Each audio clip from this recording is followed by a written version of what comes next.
Hey, everybody. And we are live. Hopefully, everybody can hear me. Mike keeps telling me that I'm cutting in and out. So we'll see. We're supposed to get some weather here. So we'll see how long that lasts. Um, so how's everybody doing? Um, yeah, we're down some people today. Jason is still in Wales. So I'm sure that there'll be some people that'll be upset about that. And I think Paul is going to jump on a little bit later when he gets home. So today, as usual, we got Ducato, Troll Den Painting, and Mike from Thunderstruck Workshop. And and we're going to be talking about combat and RPGs and non-combat systems and combat light systems and all sorts of fun stuff. Hopefully, we'll see. We'll see how that goes.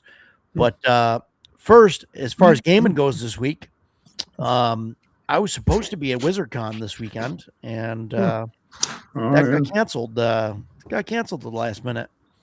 Kind of bummed me out because I would have gone. There were two other conventions going on. MEPA had their 50th convention, and well, they cheated. They do two a year, so they got the yeah, they 50 fast. They didn't cheat. It wasn't 50 years, right? It was the 50th one. So yeah, but no, congratulations to them. I would have gone. I know Leo was there running games even. Yeah. Leo was there. George was there. George is there. Yeah, George is like always there. He's passing out flyers and stuff for me. So that was cool. The WizardCon. Well, no, I'm sorry. It didn't get canceled. It got pushed or rescheduled till October. A week before. Less than a week before. It less was than like a week. Monday. Less than a week before. Yeah, it got. Yeah. And don't ask why, because. Well, it wasn't the hotel's fault. It wasn't the convention's fault. That's all that he's saying. It was. I don't know. It was somebody's fault. It was probably somebody's fault. Maybe it was nobody's fault. It was one of those no fault situations. Oh, okay. Like the car insurance thing when you get into an accident. New York car insurance, it's no fault. Yeah, exactly. Oh God. Okay. No fault. So, yeah, cool, Matt. Saturday map will play 2 DCC, MCC, Weird Frontiers with Cyrus, which are awesome. DCC, MCC, Weird Frontiers with Cyrus is always amazing. I believe his games are already filled up for CNY. I believe he's running 3 games. I think he's running every session on Saturday, and they're all filled up. So, I may have to have him run some more. I don't know. We'll see. But that'll be fantastic. But yeah, and then Stan, you went to a convention this weekend that I also considered going to. That was last weekend. That was last weekend. Yeah, that's right. Yeah. It was great. They did a great job. How many people for their first year? I want to say somebody told me they had a little over 100. And it was just a one day. I don't know. Yep, it was Saturday. Started early. Doors opened at 7:30.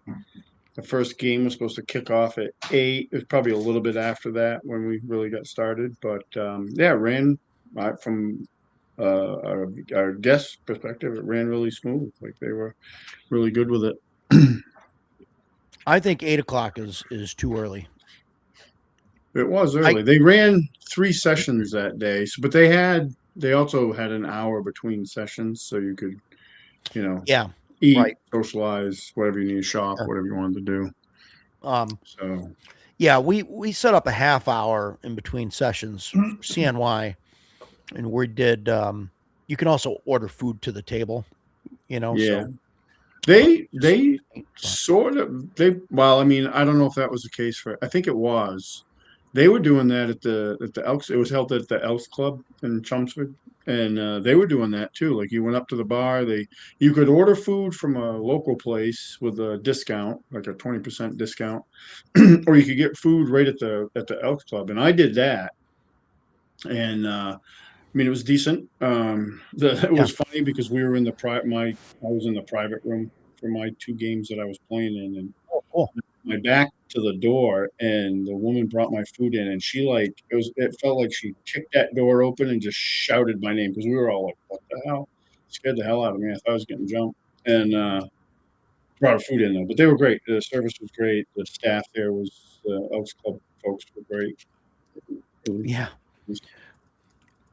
Yeah, CNY RPG Con is still on, guys. I don't want there to be any confusion. Yeah, no confusion there. We'll shit work a lot if we have to. Still going on June 12th through 14th. Yeah. No, so that's cool. 100 people. Yeah.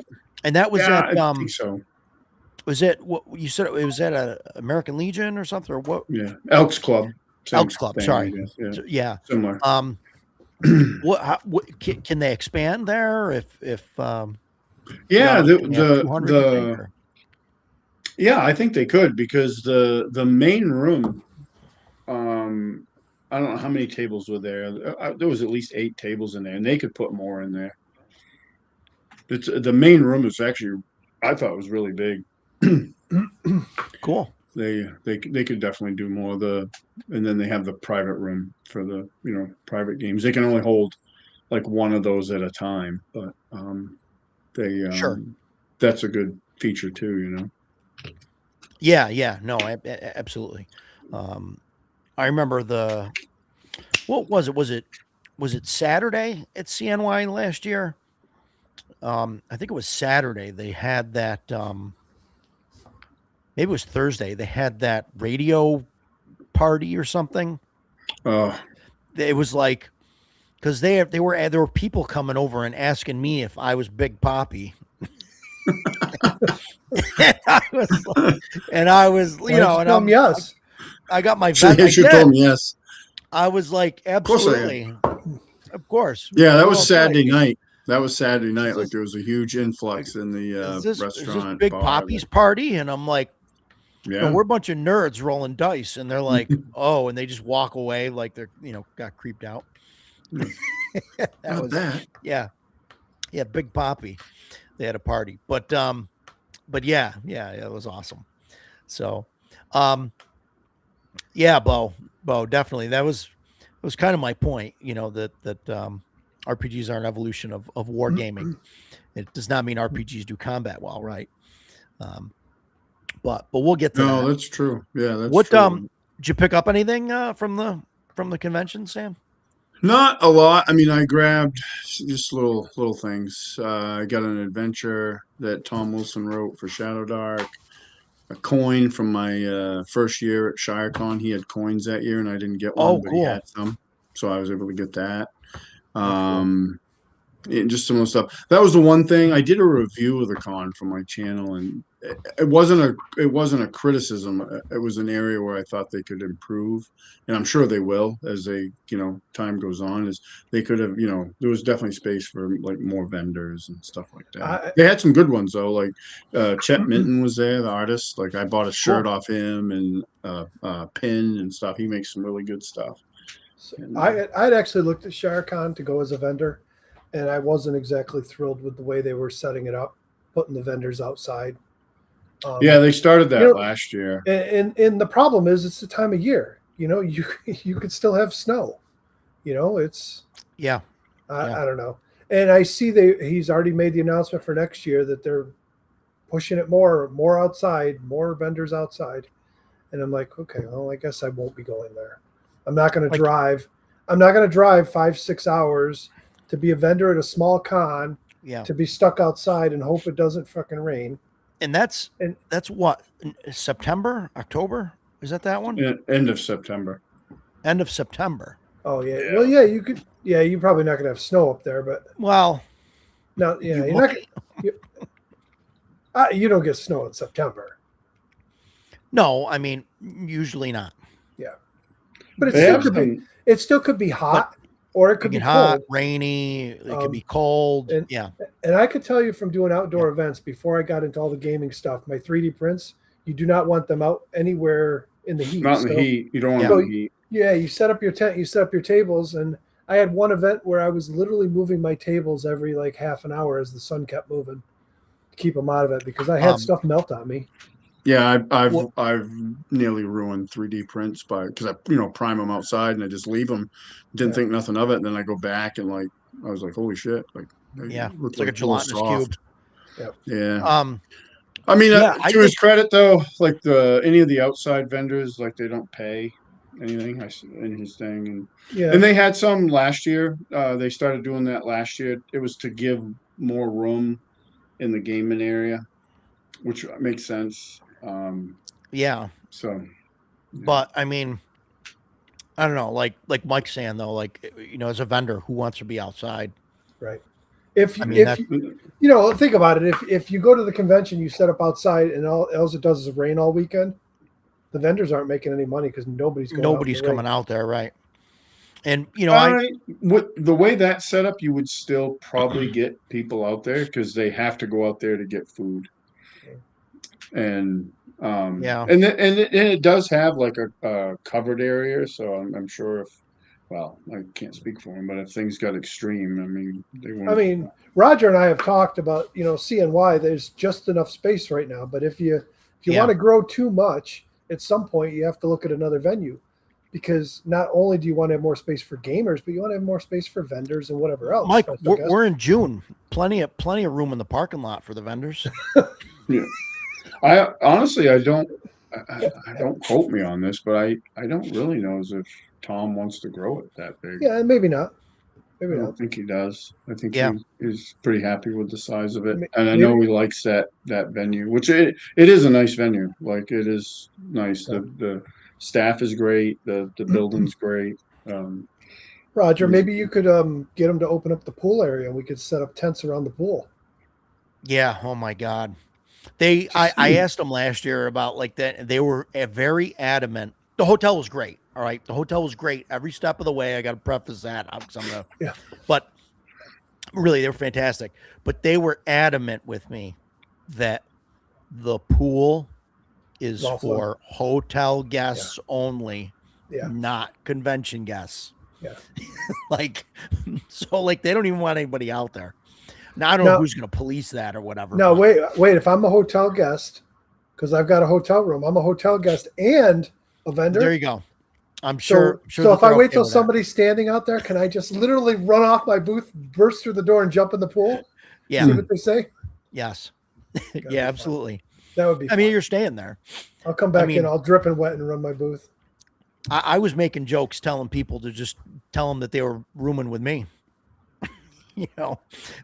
See these 50 people? Yeah, they're all staying with me. They're, whatever. It's not like I think, it was the middle of June. I think maybe at most there were 4 people in the pool. Yeah. Ever. I mean, it wasn't like it was a big thing, So yeah, GaryCon, they shut down the water slides and stuff I saw the pictures of people there. All I could think of was these people sitting there playing games for 4 hours in the water park area. It's got to smell like chlorine and just standard water park. Yeah. I don't mind it. I don't mind that smell. I don't know if I want to sit. I don't know if I want to sit playing games in it though. Yeah, we could drain the pool, drinks. Put some game tables in there. Yeah, why not? But yeah. So yeah, I don't know. CNY, we're gonna have that issue after this year, I think. This is our second year. After immediately after this convention, I'm going to talk about it with a handful of people. You guys are one of them.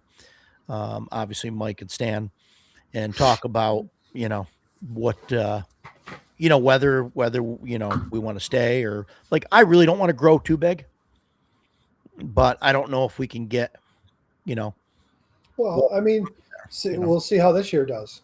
Yeah, exactly. I mean, exactly. If this year tops out at 250, you're only 48 more than last year. There's no need to move yet. You know? If with walk-ins you're pushing 450 people, it might be time to.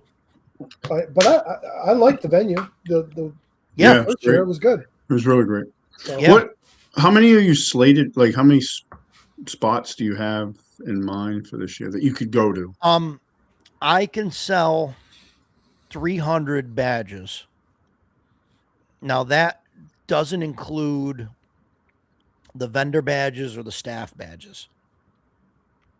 So just 300 straight up, yes. So probably 350 is would be like the absolute max. That would be a lot, I think, for that space. We'll talk about it when we're there, but you got to see this other space that they have that I would love to use. Do they have another space at the hotel? We'll talk about it. You know, the basically the bar area. Yeah. The food area, not including the area, like that raised area where the bar is and like where the breakfast nook is, but just the floor space of, where of the dining hall or whatever you want to call it. Yeah. Yeah. There's another room that's a little bit bigger than that. Oh, wow. And it is filled with junk. It's filled with like all the pool furniture is in there. There's like cabinets that have been pulled out of rooms. There's like bed frames, and it's just like a catch-all for storage. A couple refrigerators, like things like that. So if they cleared that out. So no, Paul, it's Utica it's actually New Hartford, but Utica is the Amtrak station that you want to come to. Syracuse. Now, Syracuse is CNY, but if you go into Syracuse, you're still an hour away. Yeah. So now, Paul, if you are coming into Utica's Amtrak station is like 10 minutes from the hotel. Syracuse, like Mike said, it's like an hour, probably 45 minutes, 50 minutes from there. Just do not go to Walmart in Utica. Unless you want to get stabbed. If you're going to come into Syracuse and it's like a lot cheaper to go to Syracuse than it is to Utica, let me know. I can still try and make arrangements to grab you. Especially if it's on like Thursday or something. We can do that. Wow, Dan is flying in from Chicago. Awesome. Yeah, my face is just getting violated by all these messages today. So yeah, that was me last week. Yeah. Mike messaged me. Was it last night? Yeah. You were like, night. What is going on over there? I was like, what are you talking about? You're like, oh, there's Walmart. It was like, here's this police report. I had a link. It was like Walmart Utica. They had some big knife fight. People were taking knives off the shelves and using them to attack each other.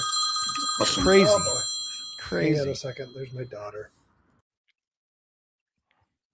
So, yeah. So we, I avoid that place. I'm not a big Walmart fan. So generally I go to the one in New Hartford. So that's, I don't the other direction. Very often. Once in a great while I'll go. Yeah. Yeah. There you go, Paul. Just getting Dan's luggage, and I'm sure that'll be fine. So, yeah. If you guys want to do that and get a rental, that's fine. Otherwise, let me know when you're coming in and when you're flying out. If you guys don't want to rent a car, I can see what I can do, as far as getting somebody to pick you up and drop you off, especially if you're flying into like Syracuse or something, like I said, and it's an hour. And if it's like Thursday and Monday, I don't think that's going to be a problem, but we'll figure all that out. So, yeah. So Walmart's bad. Stay away from Walmart. That's the thing. Yeah. You can get a chicken pot pie, an STD, and stabbed. Yeah, all in one shot. Absolutely. Nice. One trip, you get everything, and you could probably get the STD vaccine also when you go there. They probably got those. That's awesome. I'm an adult. Dan, most people who show up to conventions aren't they're not. I'm not an adult. All right, I'm not an adult. So, but yeah. So, yeah. So that's that. Yeah, Walmart's always an adventure. When we were talking about the water park there, Dan said it was smelly, and he clarified a little bit, but I wanted to make sure: was it smelly because of the chlorine, or was it because of the gamers? Because it could be either way. Oof. In our hobby, you never know. Oof. I would think that the chlorine would kind of mask Kill the nerd. Kill that bad vibe, yeah. You know, but yeah. Oh man, yeah, smelly and humid as hell. It was gross. Yeah. Paul played Cosmere there first day, stank of chlorine, but at least the snack vendor was open. I couldn't. I don't think I could eat with the smell of chlorine because you taste that, if it gets. Yeah. So I don't know. That's rough. Yeah. Yeah. The answer is yes. Yeah. Cool. All right. These guys are gonna pretty That'll be soon. cool. They'll be renting a tour bus or something to Yeah. Get one of those like Mercedes vans. Yeah. Drive out. Yeah. If I was single, I'd probably sell my house and buy one of those. So, oh God, that's drive Lord. around. Oh boy, Nasty. Chubby's got some day job work to do, so he's relying on us to entertain him in the background. Oh boy, we'll no do our best. We'll do our best. Yeah, no pressure, guys. No pressure, guys. But be funny for Chubby. All right. So. Yeah. So that was that. So Stan, what else, did you pick up anything else or? I didn't. No, didn't get a lot while I was there. See, I got a problem when I go to conventions and I end up. Well, it was just you got a problem. There wasn't, there just wasn't stuff that I was super interested in. There wasn't a lot of there was some selling books and stuff, and I looked through them, but there was nothing I really needed. So I grabbed little things. I got this. I don't know what the hell I did with it, but I had this cool murder hobo sticker. That was pretty neat. Cool. I bought off of one guy, whatever. Then, cool. No, it's good. It was a good time though. It was fun. I saw Bloodworth there. He and I actually were in a game together. We played Dragon Slayer together and got to shoot the shit a little bit in between games, and that was fun. Yeah. And another guy, Mike Stengel, who I met at ShireCon and through YouTube and stuff like that. So that was fun. Bo, I don't think the gaming conventions are on the decline nationwide. I think they're on the rise. I think especially post COVID. I think that there's a ton of them in New England. I didn't realize it. Between Critical Role and Stranger Things, and then COVID happening, I think a lot of people got into the gaming scene, and then didn't have a group or couldn't go out and get a group, tried to do stuff online. And now more and more stuff is starting to open up and people are talking about it more. And so I think conventions are on the rise. I don't know about in the Western US, but like Stan was saying, oh my God, there's one every 2 weeks. Yeah. They literally had, this week they had, last weekend they had that OSR Con first time, just started up. And then this past weekend was Rising Phoenix. So there was guys that I played with. They were like, "Hey, you going to Rising Phoenix?" And I was like, "No, not this year," and stuff. But it's just, I didn't know until I started actually going to cons, like ShireCon and stuff, and learning about all these other cons. I mean, we got the one in Maine that's coming up later this year. Yeah, I might actually end up going to that, but working it with Crossroads because I think they're going to be. Oh, cool. Yeah, cool. I got to talk to my friend because he asked me about it a while ago if I'd be interested in working it, and I was like, "Yeah, why not? It's an experience." Bo, that's. I think Roger just put that up there. Go ahead, Mike. That's how it was in New York too. I mean, in New York, we really didn't have any game conventions at all. There's a few little things like FlagCon, but we went there. It was, I don't know, it was a different type of environment. It was kind of one of those try and do everything cons. So they had a little bit of gaming, board gaming. They had Magic the Gathering, and they had everybody separated. So it was a weird little vibe there. I mean, it wasn't bad, but it didn't seem to have. They said their numbers do you remember what they said? It was a lot. And it didn't feel like it when we were there. Oh man, we were there midday on Saturday. Like 700 something or whatever. Yeah, we were midday on Saturday, and they couldn't have had 200. And I mean, it was weird because they had a bunch of different rooms, right? And they had like the miniatures rooms, which is where I'd expect to find all the Warhammer guys. And they had like 2 rooms, and they were all kind of separated by like curtains and stuff to segment like play spaces. And I purposely went in them and like walked up and down just to look in all like the little kind of areas that they had set up. And there were like literally 2 or 3 areas in those 2 big rooms that actually had people playing games in them. Yeah. And it was like, it was dead. The vendor hall maybe had the most people, but I mean, if there were 100 people walking around that vendor hall, that was, but that vendor hall, if there were 100 people, there was probably 100 people walking around the vendor hall with 50 of them sitting down at the tables, just kind of hanging. You know, we walked around the vendor hall together, and you know, one of the things I noticed right away is they're obviously one of those conventions that will accept anybody that applies. Yeah. Because the vendors were all over the place. You know, it wasn't, you know, this one may not be doing gaming stuff. This one might do, what are those little those little plastic peg things that make graphics and art? You know, you'd have a vendor there making that stuff with anime characters. I'm like, I just ordered a big bag of those for my daughter. She likes, she doesn't do them to sell. She makes them just to hang up or give them to her friends or whatever. Yeah. But, I mean, Roger's going to have 6 soap vendors at CNY. So yeah. Well, you got to get you got to get the soap and the candle vendors, and you got to put them next to each other so the aroma mixes. Oh yeah, competing smells. Yeah, that's exactly what you want at a game. Imagine having the gaming table right in front of that. Oh my god, I couldn't do it. No. I couldn't do it. I don't know if they did this online, but they opened up the store, Buff City Soap, in New Hartford. And it's all soaps. And it looked really cool looking in. We were walking by. I think I went to GameStop or something. I was walking by, and it looks cool because they got like, you know, hot dogs, and it looks like a real hot dog. You know what I mean? But it's just a soap thing. And so I like opened the door, and I got half a step inside the door, and I just couldn't go in there. It all hit me. My eyes started to water, and like the smell, and I was like, nope, can't do it.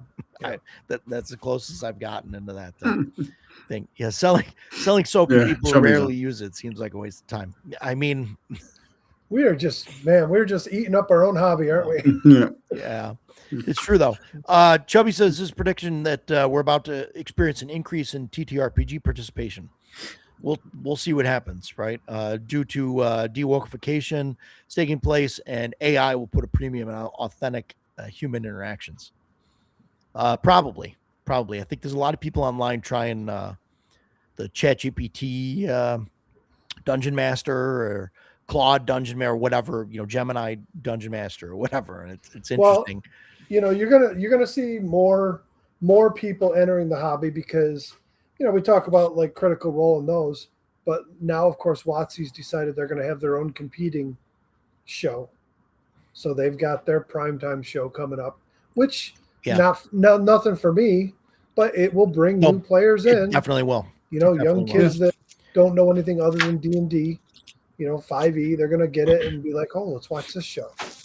So, and for the record, Paul, I don't have any soap or candle vendors that I know of. I mean, there may be some vendors that have that stuff, but not anybody that's exclusive to that. I'm going to stop doing terrain and just do soap and candles. Yeah. 100% soap. Yeah.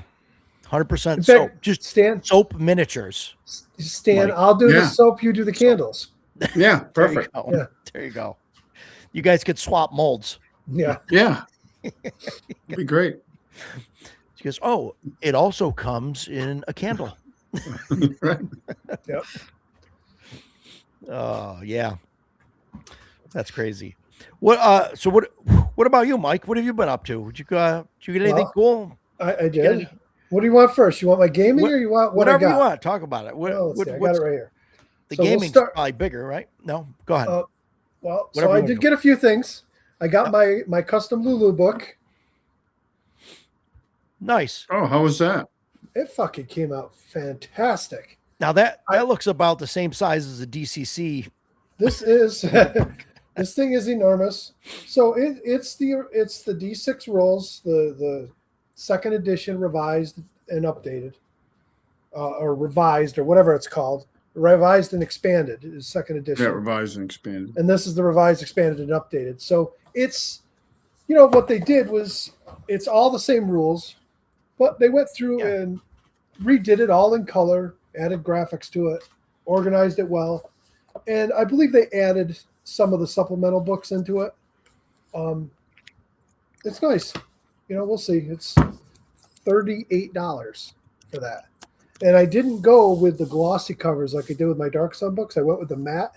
It's got that soft feeling to it. It's nice. Yeah. I've been looking for a post-apocalyptic game, and somebody recommended this to me, so I picked it up. This is for Savage Worlds. It's Darwin's World. Again, it's another freaking huge book, but I was flipping through it. I like it because it's hitting all of the marks that I like. First of all, there's no elves and dwarves and trolls. It's post-apocalyptic. It's humans. There is mutation stuff in here, and being Savage Worlds, I haven't read through it yet, so I'm not sure how they apply them. I don't know if the mutations count as like edges or what, but there's mutations that you can get for your character. There's a mix of like modern, like all different types of weapons, including some futuristic stuff. So it'll be interesting. I'm going to go through it and see. It just showed up a couple hours ago, so I haven't even really looked at it. That Star Wars book, was that was Lulu? That was Lulu. So I printed one, and DM Samuel printed one. And we actually used different files to do it. He sent his in beforehand.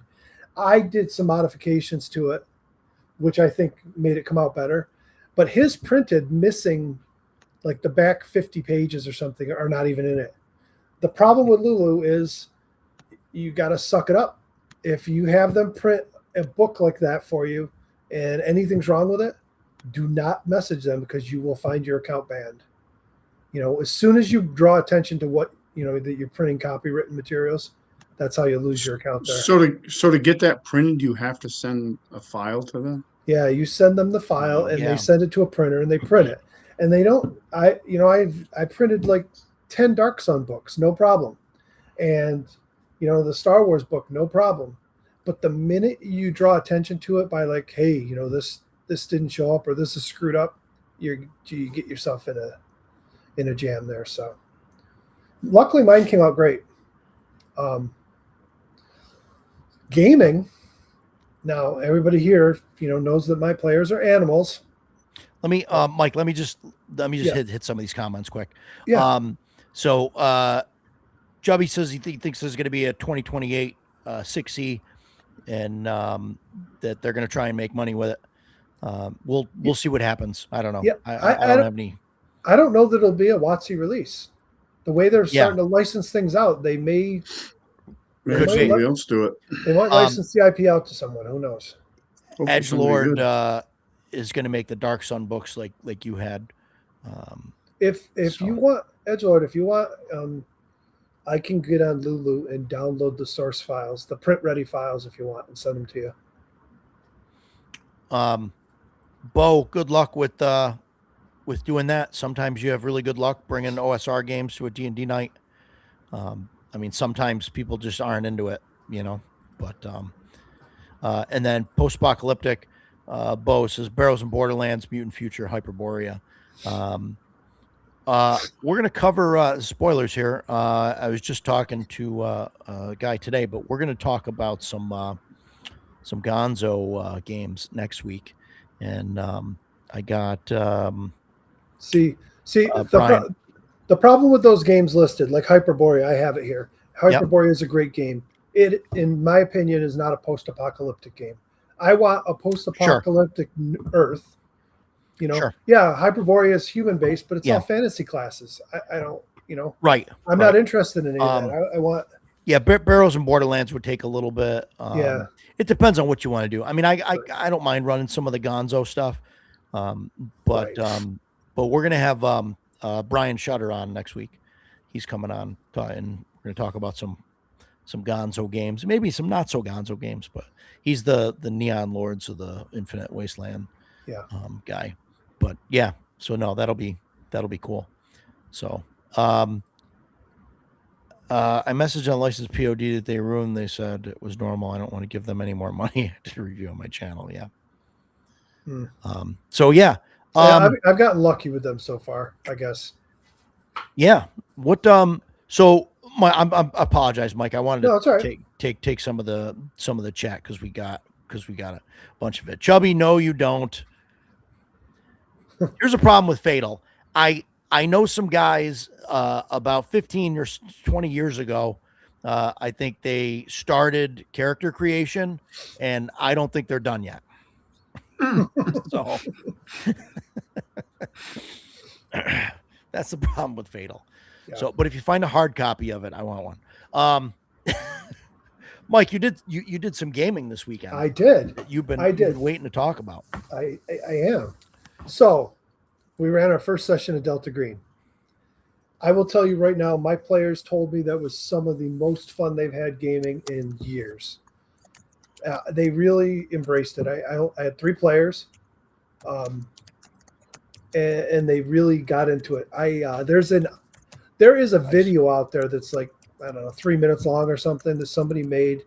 They call it a Delta Green onboarding video, and the video is pretty cool. I played it for them. I downloaded it off YouTube and I threw it up on my TV on a thumb drive, and I hooked up a sound bar and a subwoofer to it because it had quite a bit of like rumbling bass during the video.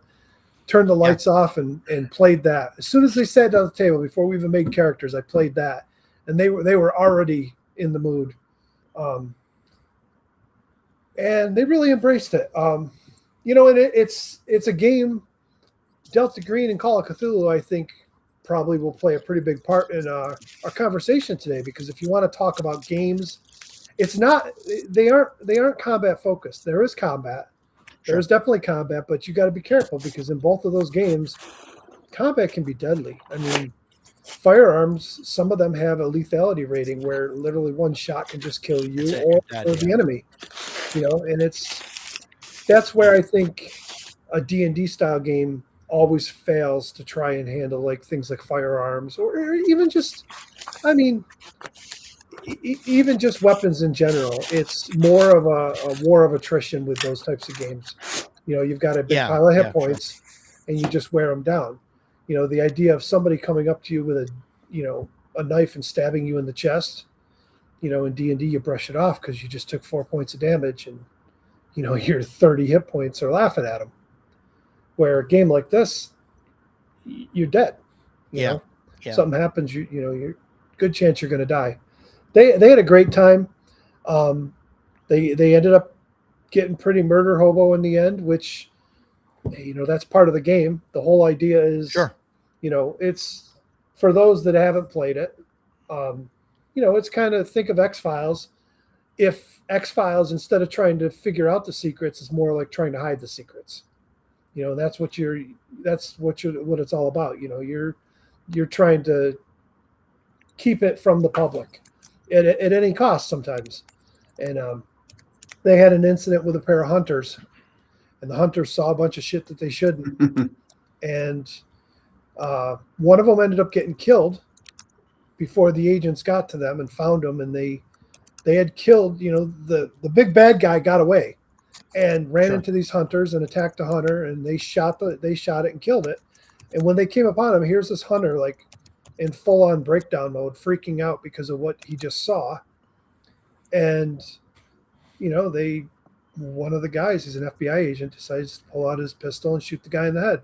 And now they've got 3 bodies they got to get rid of. And that was the end of the adventure. That was they did the whole wrap up, and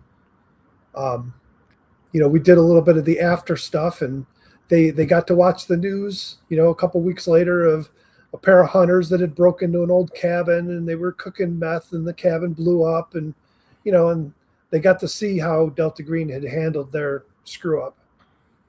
But Nice. they're all looking forward to it. It was like a constant text chain Monday morning. These guys couldn't shut up about it. That's how much awesome. fun they had. So that's like a show of a good game. I mean, not just a good game, but I mean, you got to have a good GM and a good story and good players and all that. But like when the players are talking about it nonstop and they're not, they don't forget about the game until they walk in next week. Like, I mean, that's a sign of a good game. And that seems to be the way it's been when we're playing D&D style games, whether it's Shadow Dark or Castles and Crusades or D&D. It just kind of got to the point where they were like, they couldn't even update their character. Like, hey, we were going back to town. I'm like, if you're going to buy new gear, take care of it during the week. They'd show up at the table and be like, oh, I didn't even open my bag. The whole week goes by. They don't even think about D&D till game time. This has been different. They're very excited about it. Are you modern day? Are you running it in modern day? I ran.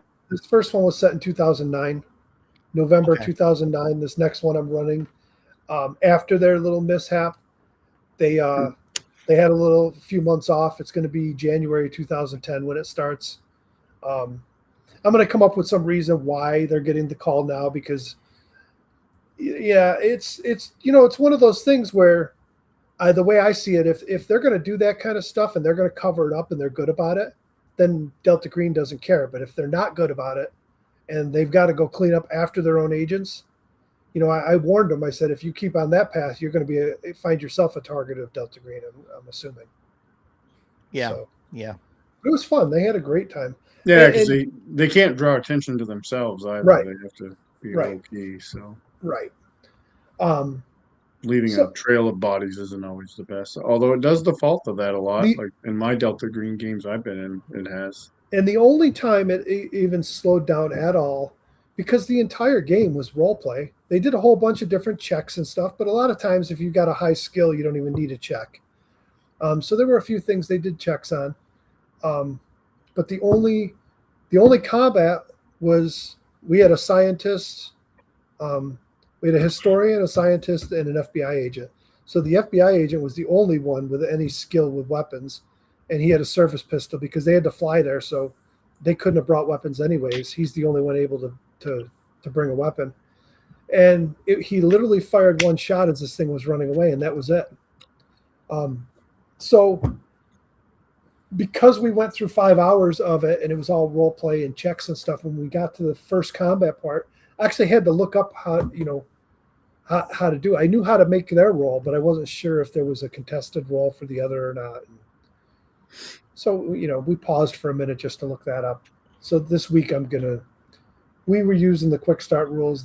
This week I'm going to dive deep into the handbook and make sure I have all the rules down best I can. Yeah, it's awesome. Yeah, Call of Cthulhu is coming for us after. We're probably going to run 2 or 3 more missions of this, or if they die, which could very well happen in any one of them. If they die, then we'll at that point decide if they're going to make new ones or if we're going to run some Call of Cthulhu for a few missions. But it's sitting on the shelf, and that's coming up next. You think you'll jump back and forth? Yeah, I think so. At least to give them both a good try and decide which ones they like better. But so I forgot what what you were calling your the chat was going crazy with it last time because you kept for the past couple weeks you've been calling your group the same. No, somebody, I think it was Edgelord calling them animals. Oh, as right. Animals. Said my group is animals. Animals. Yeah. No, so it sounds like that's come full circle. You found something that everybody. I still had one player that always likes to argue rules with me start to argue. And I literally stopped and I just shut my mouth and I sat here with my hands folded while he was flipping through books and everything. And the other guys were looking at me and finally they're like, hey, Eric, enough. Because it came down to he didn't like that they were trying to do something in a parking lot. Best way to describe it. Think about Karate Kid, the first Karate Kid movie. Remember the apartment building they lived in? Yeah. Well, they went to a building like that. They were on the second floor. So you got balconies all around it. Yeah. And it was like U-shaped and there was a parking lot in there. And So there was a car, and they decide in the middle of the night they want to go into this car and leave the keys in there because they had taken them, and they were worried that they was going to get noticed that they were missing. So they wanted to leave them, and they're worried about the light coming on and drawing attention. And there was some nosy old neighbor that's always watching everybody. So I said, I want you to make your stealth roll, and they're panicking. And so then I rolled my dice in front of them, and I rolled 20%.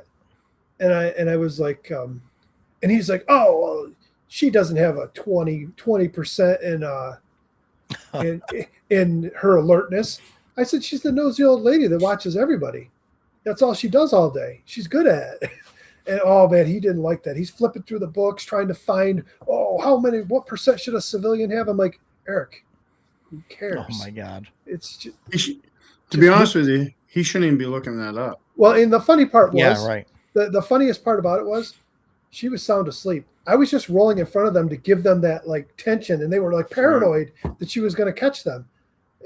There was nothing there. It was just a bullshit roll. But he was like, yeah, he didn't have the book. He's on his phone trying to Google it and look it up. I'm like, dude, come on. So you should keep a brick by your gaming area and then hit him with it like when he tries that shit. He sits right across from me, like 4 feet away. Bam. So, Mike, on that, I'm going to add to what Stan said. When you do that, buy a prop brick. Yeah. And keep it sitting like right behind you or over your shoulder or something like that, so they all see it, and then throw that at them for real. Well, I got one of these. Because I tend to get frustrated with my dice, so they go for a ride sometimes in my home games. So my buddy Matt bought me one of these foam ones, so I don't break anything. Yeah. There you go. I need to drive around the neighborhood, see if anybody's got an old willow tree or something, and I'll just break off a branch and make like a switch. There you go. Like 3 foot long switch and just smack him in the head right across the table. Yeah, man, that guy would hate my table. He would hate my make table. the nosy old lady like some like actual Elder Cthulhu, demon. You know what I mean? She's like a squid from the waist down or whatever, and just sits at the window and just absorbs information. Yeah. So. Yeah. Other than that, it went great. I mean, it was like a 5-minute hiccup, but I was really, I got to the point where I'm like, really, are we going to do this? We do this with every game. Can we please stop? Well, yeah. He's one of those guys that just wants defined rules for everything. And I'm like, you don't have to know everything. But it doesn't in that instance, like the rules don't even matter. Like you could put her there. You would give her a fucking 80%, busybody skill, Yeah. Like he shouldn't be looking up anything. Well, what I did was I pulled up one of the blank character sheets they had for the adventure, where they had all they had was the base scores filled out, and it auto populated their skills like with the base ones, and every one of them had a 20% base skill. And, when you look at the book, there's a bunch of skills that are automatically populated no matter what character you make. I'll start with a 20% base on alertness. So I'm like, okay, she got a 20% base. He goes, oh, those are for player characters. I'm like, dude. Yeah, oh my God, right. Move on. I think I would drop a Shoggoth right on his freaking character and be done with it. Oh, man. Look these up and see how well you're going to fare. Yeah. I had a handout. Something extra I added to it. There was like drawings, like a spell, like where did I put it? It'd be easier if I show you. I had my handouts here. I don't know if you'll be able to see it because I printed black and white, so it's kind of dark. But you see that? That was on his floor underneath the carpet, and that was the spell he had done to try and resurrect his wife. And then there were a bunch of pages in there. A bunch of pages in there out of the spell book that had a bunch of the different symbols and stuff. And he's like, well, I'm a historian and I've got skill in this, so can't I read that? Don't I know what it is? And I'm like, no, you don't know what it is. And he's like, It's not a yeah, history but I, book. It's a magic spell. right. But he's like, well, yeah, but I've got like 60% in occult. I go, great, but you don't know what that is.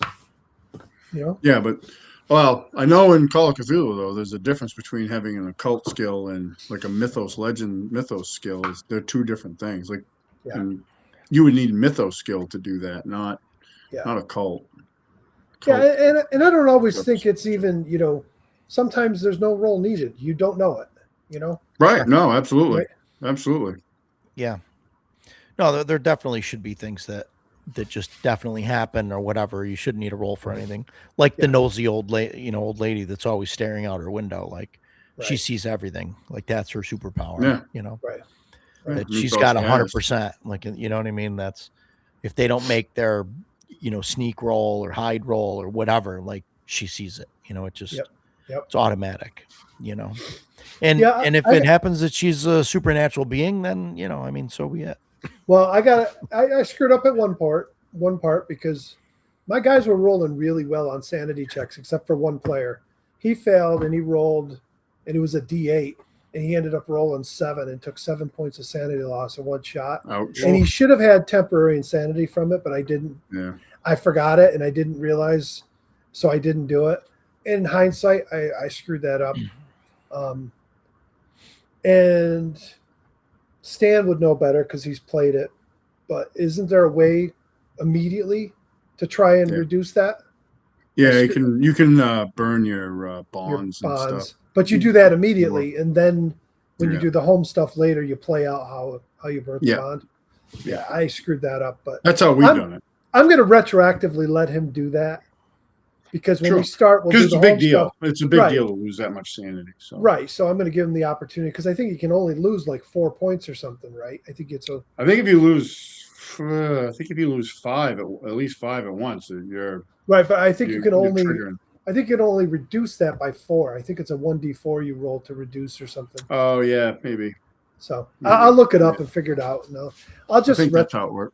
Yeah, I'll let him do it just to wipe that off before we start next week. But if one of my players has a key, they will every single door that they see, they will ask, "Does it have a keyhole? Does this key work? Does this key work?" Yeah, and they will do that for forever. Like that key was for a lock 3 dungeons ago. Like it doesn't matter. Well, I've got a player that'll be like, "Whoop, silver key.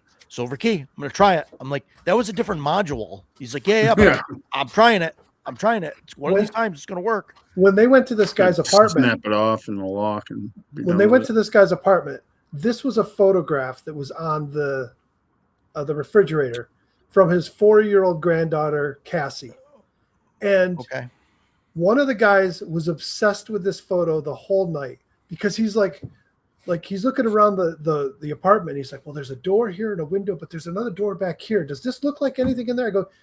I go, "Dude, this looks like a 4-year-old's freaking scribbled drawing." And he's like, "Yeah, but does it look?" And then they went to the cabin and he's walking around with the photo. And I'm like, I wanted to tell him. I have players that would do that. I wanted to tell him to move on, but I was like, no, if you want to waste your time, go down that rabbit hole. Over that photograph, go for it.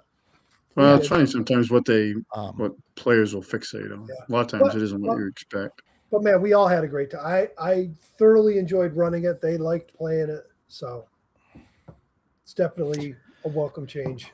Oh no! Joined the campaign as a thief, died triggering a trap on a door that they had the key to, but forgot to share that info. Oh boy! Oh boy! Well, poor Dan. Poor Dan. Edgelord said that he thinks Curse of Strahd will work with Shadow Dark. I ran Curse of Strahd with Hyperborea. It was fine. I just wouldn't run Curse of Strahd. I'd run I6. Well, right. Now I ran Curse of Strahd because I wanted it to be a larger campaign, and I chose to do it in Hyperborea. I didn't want to use 5e. But I am planning on running Ravenloft, I6 Ravenloft, very pared down. I don't even want to call it I6. It's going to be a very pared down version of Ravenloft that's just going to be a one-shot go in and kill Strahd, except I'm going to use Blacklight, not Shadow Dark. So gonna have a bunch of like spec ops guys go in to like Ravenloft and deal with undead and stuff with machine guns. And I mean, Blacklight's got the supernatural element, so it has like UV coated bullets and things like that'll work against vampires and like undead stuff. And I think it's gonna be interesting. So yeah. Last things last. That's what I was running. Last things last. Is that the? Yep, that's the name what of else the did? adventure. When I ran last things last at a con, I had an obnoxious player too. Argued about his loadout the entire session. Annoying, but it's a great module. See, that's why things like Blades in the Dark is great, Matt, because you don't have loadout arguments. See, yeah, the funny part about that game is like when they made characters, they're like, so how do we do equipment? I go, what do you want? And he goes, I don't know. I go, write it down. And what do you mean? I go, and the one guy was an FBI agent, and he's like, I looked at the other two. I go, did either of you take firearm skills? Nope. Neither of them had fire. I go, so you don't have weapons. I go, so write it down. I go, but this isn't D&D. You don't need 50 feet of rope and a 10-foot pole and all this. Just, you're a historian. What are you carrying with you? And he's like, one of the guys was like, so I got to write down like flashlight. I go, no. I go, you don't have to write down flashlight in my game. If you get into a spot where you need your flashlight, just tell me you pull out your flashlight and use it. It's, you're not finding treasure and getting, you're getting paid probably a measly sum through Delta Green. Anything big that you want, you're going to requisition it through them. There's just, it's not that serious. The equipment, it's not a game where you're just focused on managing equipment. No. The one guy, the other thing that he argued with me about, the same guy, this was the big one, was when he was firing. He goes, well, what if he goes, that one attack roll and that 1d8 damage is for firing a single bullet. What if he fires 5 times? I go, I don't care if he fires 1 time or unloads his clip. It's 1 attack roll and 1. Uh-oh. I hiccuped. Oh boy. And that's by the book. That's by the book. It doesn't matter how many rounds you fire. It's 1 attack roll and 1 damage roll. He did not like that at all. And I'm like, listen, man, if you're that worried about it, if you're worried about saving on that ammo, pull the trigger 1 time, fire 1 round. That's all. I don't care. It's not that big of a deal. Yeah, it's not like that. That game is definitely not a combat simulation game. Like, you know what I mean? Like, right. Just, sure. Yeah, more narrative. That's a thing. So that's a thing. Like, I remember when my first introduction to like Call of Cthulhu was a couple one-shots, and I had a terrific game master for it. But I came from basically a D&D style game background, which is where my guys are from. Yeah, and I was like, okay. I mean, and they all ended horrifically, like Call of Cthulhu does. But I was like, okay, how do you play a campaign in this? Because I know people do.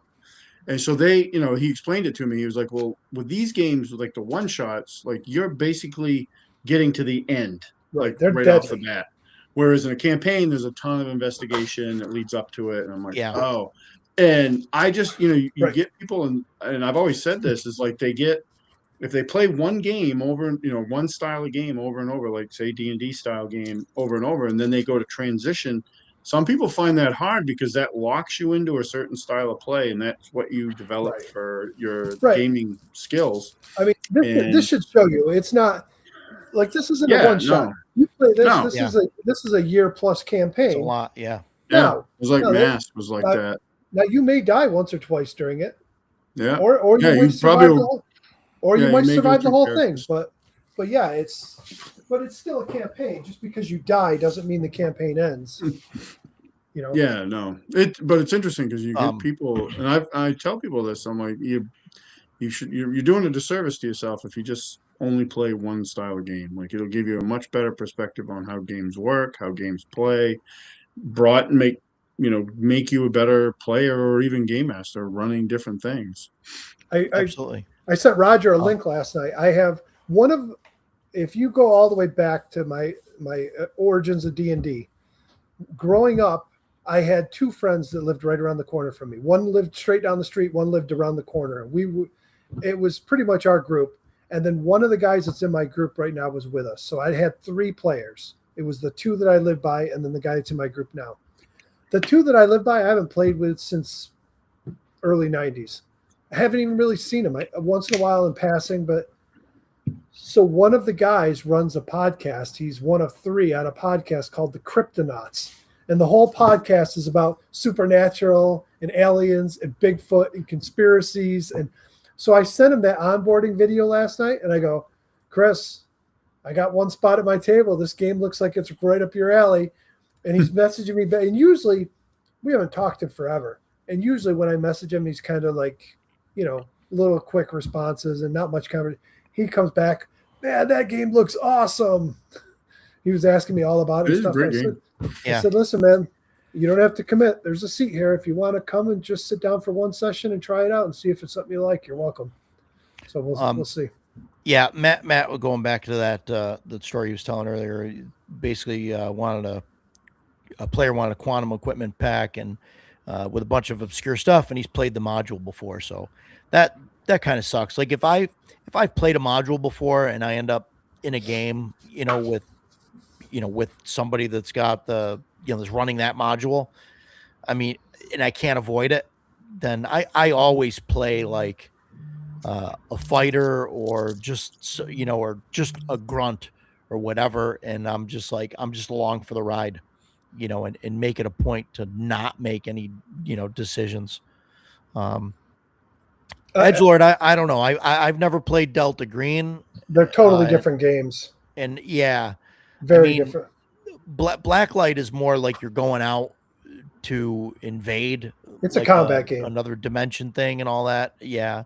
Whereas Delta Green is closer to like an X-Files kind of thing, where you're like the FBI people or whatever, trying to cover everything up. Like that's the thing. There's a lot less combat involved. In that. And I like it. I mean, if you had asked me 5 years ago if I wanted to play a game like that, I would have said no way. Yeah. But I thoroughly enjoyed it. It was so much fun.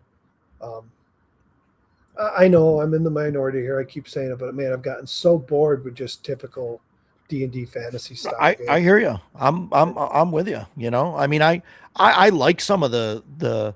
I mean, I don't know. I don't like the typical fantasy stuff or whatever. I mean, I like to play like a bigger, broader game. But I mean, that's what I'm into. But I mean, I love post-apocalyptic stuff. I mean, I would run post-apocalyptic if more people would play it. When I wanted to play. So. Yeah, Edgelord, I want to do some modern Call of Cthulhu stuff myself. I'm going to start them with 1920s and 30s stuff. Yeah, that's where I would go with Call of Cthulhu, I think. I don't know if I'd want to run modern stuff. And then before I get to anything modern, I think after I do the regular Call of Cthulhu, I think I'd like to do some Pulp Cthulhu, because Pulp Cthulhu, same rules. It's just basically a modification. That is definitely more action oriented, because Pulp Cthulhu, you get higher you get more skill points for everything. You get more hit points. It kind of accommodates combat. Yeah, 80s modern maybe. I kind of don't like the modern games because of like things like cell phones and like you don't need to try and remember anything anymore. You're just like, I just look it up. You know what I mean? Anything that you want to try and. I made it very clear with my players with Delta Green that when they first met with their handler, he made it clear that, personal cell phones and personal identification, they shouldn't have it with them. They were given a burner phone to use. They had the capabilities to text, but 2009, we're talking the infancy of smartphones as it was. Sure. They didn't have access to that. And my one player loves to take amazing notes. He's got a notebook. He writes down everything you say. And I said, well, that's cool. I go, listen, we are going to treat it so everything you say at the table is in character. I go, and everything you write in that book is in character. And Delta Green's all about keeping that stuff secret. So just keep in mind, you writing all that stuff in those books could get you jammed up. And he's like, yeah, I'm going to put the book aside. And, If they needed an address or something, he'd mark it down, but he was trying not to keep as many notes because he didn't want to get jammed up. And that's the nice thing about playing with an organization like that. You could tell them, you know, you can't use this technology. You can't do this because it's not secure. You can't, you know. So it kind of alleviates part of that. And also setting it in like prior to 2009, you really don't have to worry about smartphones. And, you know, if you go to 80s, you don't even have to worry about the internet. You know? Yeah, right. It really limits them on what they can do. Before we get, you know, we've kind of been veering in and out of, I mean, everything here, you know, but I did get a couple things this week. Oh, I don't know. What'd you get? That I wanted to get to. So I got that. Mine hasn't shown up. That's Dark Space. Did you didn't back the zines, did you? No, I did not. So I backed the zines and I bought my book with it, so I'm not going to see it until that second zine ships. Yeah. So I just got the book, and I got a couple of the older things for it. I forget what it was, but those showed up like a couple weeks ago. I forgot before I'll do it real quick. No, go ahead. These arrived. These are fantastic. These are Shadow Finder, but Shadow Finder is Shadow Dark. Yep. With like Pathfinder rules mixed in with it. Yeah. But yeah, the 3 zines showed up this week too. I haven't even looked at them. They showed up yesterday. So, sorry, I didn't mean to cut you off. I forgot about it until you mentioned it. No, you're good. Chubby says, I wonder if anyone released a Shadow Dark based modern vampire setting that actually starts play in the 1980s. Is that this? Is this what you're talking about, Chubby? Shadow City, Blood and Neon? Is this a vampire setting? Is that what that is? No, so this is sort of like I guess it's VTM, right? I don't know. I don't have great experiences with VTM, but Vampire the Masquerade, but yeah. So if you want modern vampire stuff, there it is, right there. So I got that, and then I got this showed up. This showed up yesterday, which is really cool because I wasn't expecting it. What's that? This is Father Fog, which is a fairy tale horror role-playing game that is made by Tuesday Night Games, and those are the Mothership people. So this is basically a fantasy version of Mothership. Nice. It's the same system, and it's it's pretty much got like a similar kind of character sheet going on with like a little flow chart for stuff, and just basic skill checks and stuff.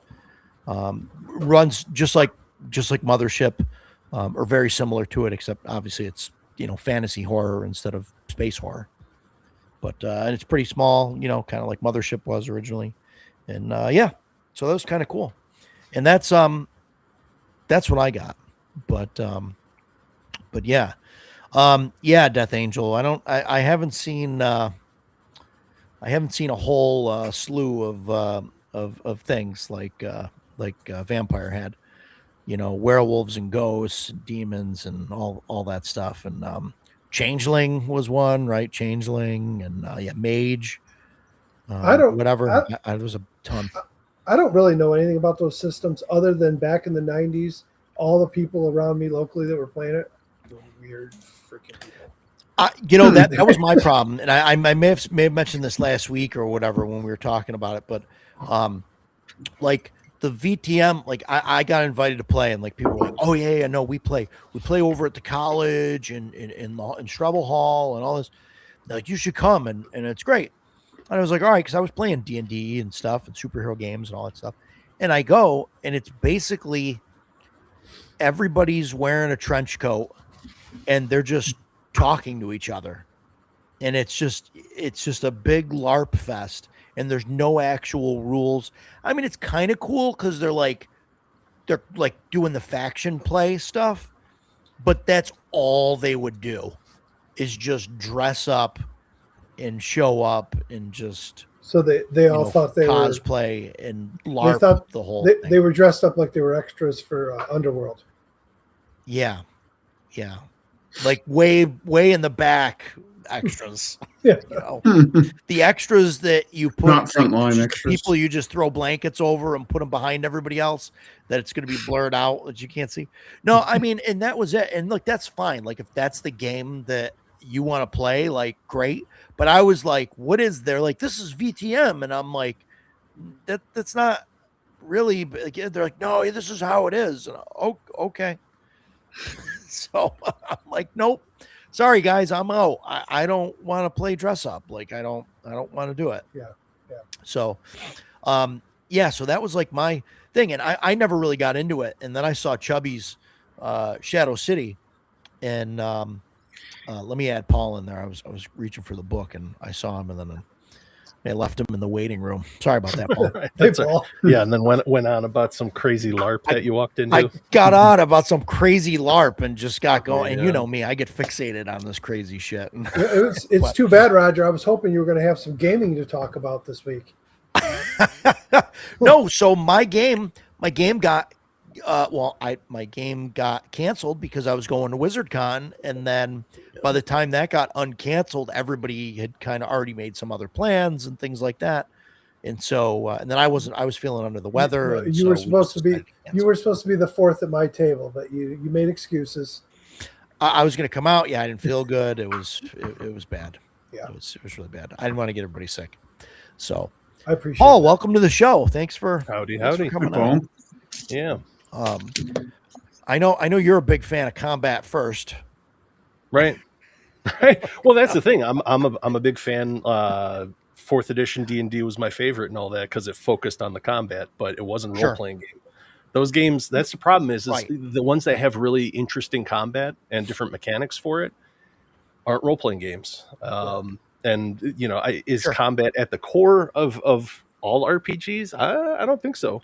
There was a long time ago when I was backing Kickstarters, not nearly as prolifically as you did, but there was one that was coming out, and it was one of these pie in the sky projects where the guy's like, I want you guys, it's about like Buddhist religion, and you want everybody to become enlightened and rise up to nirvana and all this, and there's no combat. First thing I do is I hop to the comments, and people are sitting there brainstorming, how do we put combat in it? That was all they were thinking of. Wow. And I was like, ooh, maybe, not everything, you don't have to buy every book, contrary to belief. Maybe this game isn't for you if you need combat. Maybe the Buddhist game of trying to reach nirvana isn't for you if it has no combat in it. But they were just thinking like, well, no, like there's Buddhists that fight, so like, what can we do?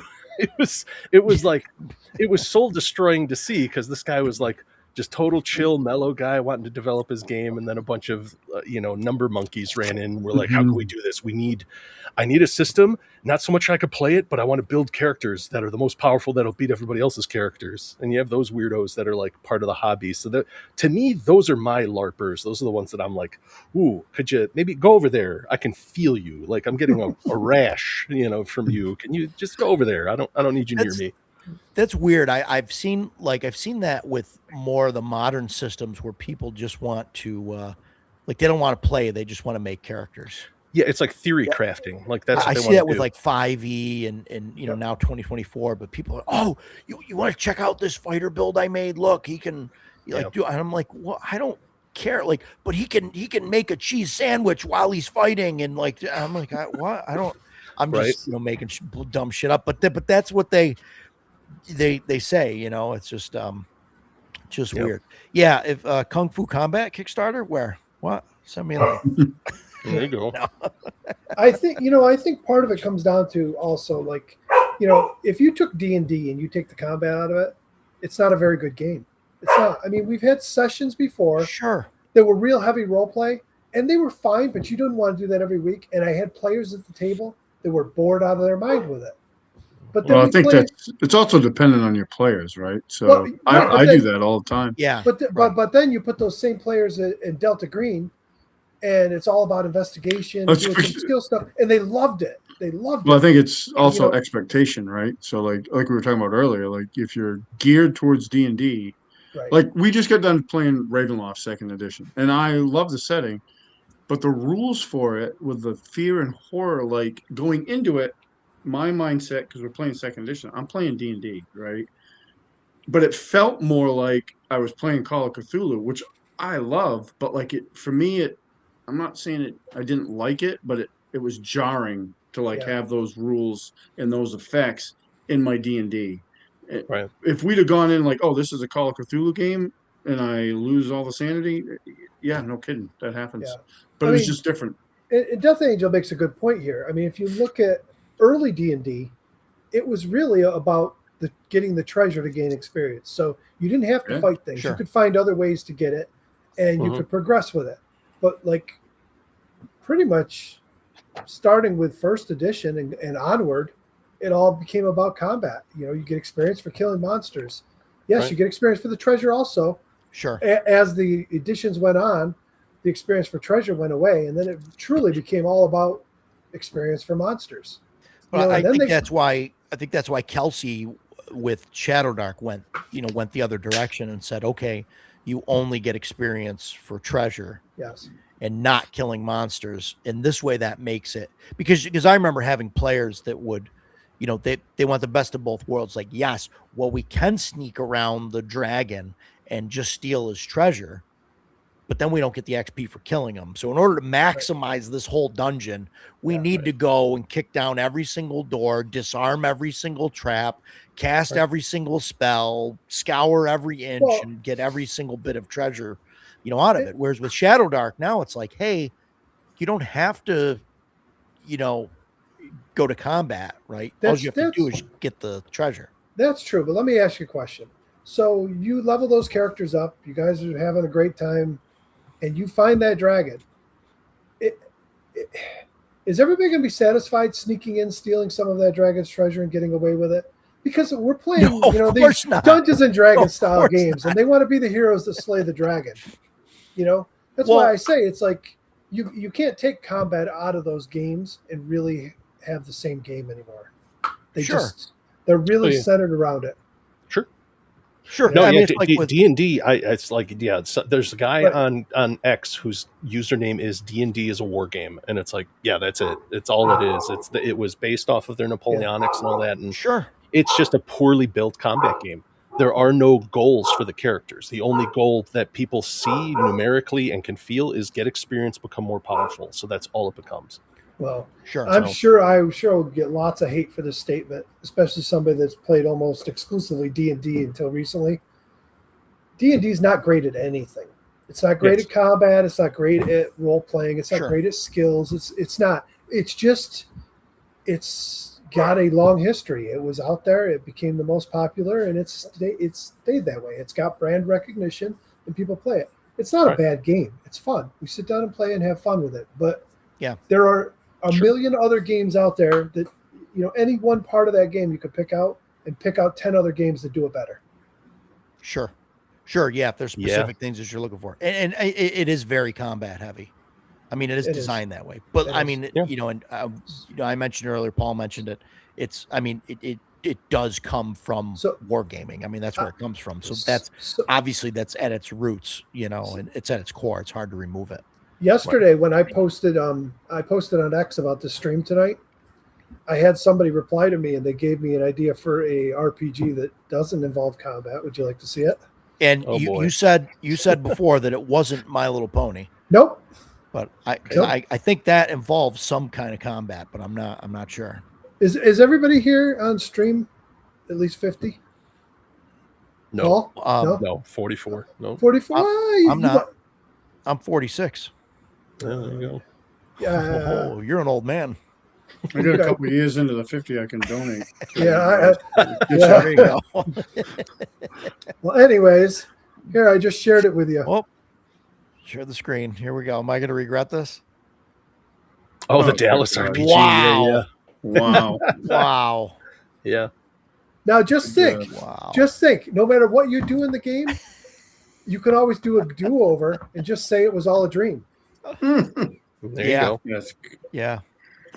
Oh my God. Dallas. I kind of remember that. Dallas, the role-playing game.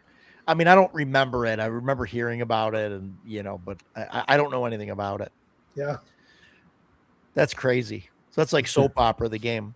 There's a game that I have that's it's card based. Use like a regular deck of cards, and it's like you're in like a television show type of thing. So you can play things similar to like Dallas or whatever, but you can play any kind of like genre TV show or whatever in it. And it's meant to be a TV show because it has like it has mechanics that make it such so that you can like end a scene and things like that, or go to a different scene or do a flashback and things like that. So it's crazy. I was just thinking, if you're gonna play, if you're ever gonna play the Dallas RPG, you got to play Dukes of Hazzard before it and Falcon Crest after it. Yeah, the Dallas RPG. We're gonna try that now. That was our Friday night in the '80s. Yeah, for just about everybody because we didn't have many channels. Yep. I wonder what system they use for that. I thought you were talking about Hearts Blazing for a second. Hearts Blazing. This is more. That's more sci-fi. But yeah, it has that where you're playing like in a genre, pretty much. Yeah. Where everybody's playing an archetype for like to build a cast for a show kind of thing. Yeah. Yeah, I forget the game that I was thinking of. It's like a tannish yellow colored book, I think. Yeah. Okay. It's got like a TV on the cover. Did you kickstart that? I think I saw that. That was way back when. It was a long time ago. I don't remember if that was like Kickstarter or that was like 15 years ago that it was on there. I think. Oof. It could be. Boss Hog was from Buffalo. I just looked at the cover. For that. It says 3 ready-to-play original episode scripts. Ooh. Oh wow. Boss Hog was a CIA operative. We're learning all kinds of new stuff. Yeah. Well, that's an interesting thing because we're talking about Call of Cthulhu. I always bring up how tickled I am that one of the writers for Babylon 5, Larry DiTilio, wrote Masks of Nyarlathotep, like when there was a writer's strike. And he's just like, he did it as an aside just to make some money. He's like, here you go. What's this, some kind of nerd shit? Here you go. He made like the best module for anything ever. Nice. It's epic. So I could imagine that's actually probably some decent stories for if you want to play the Dallas RPG.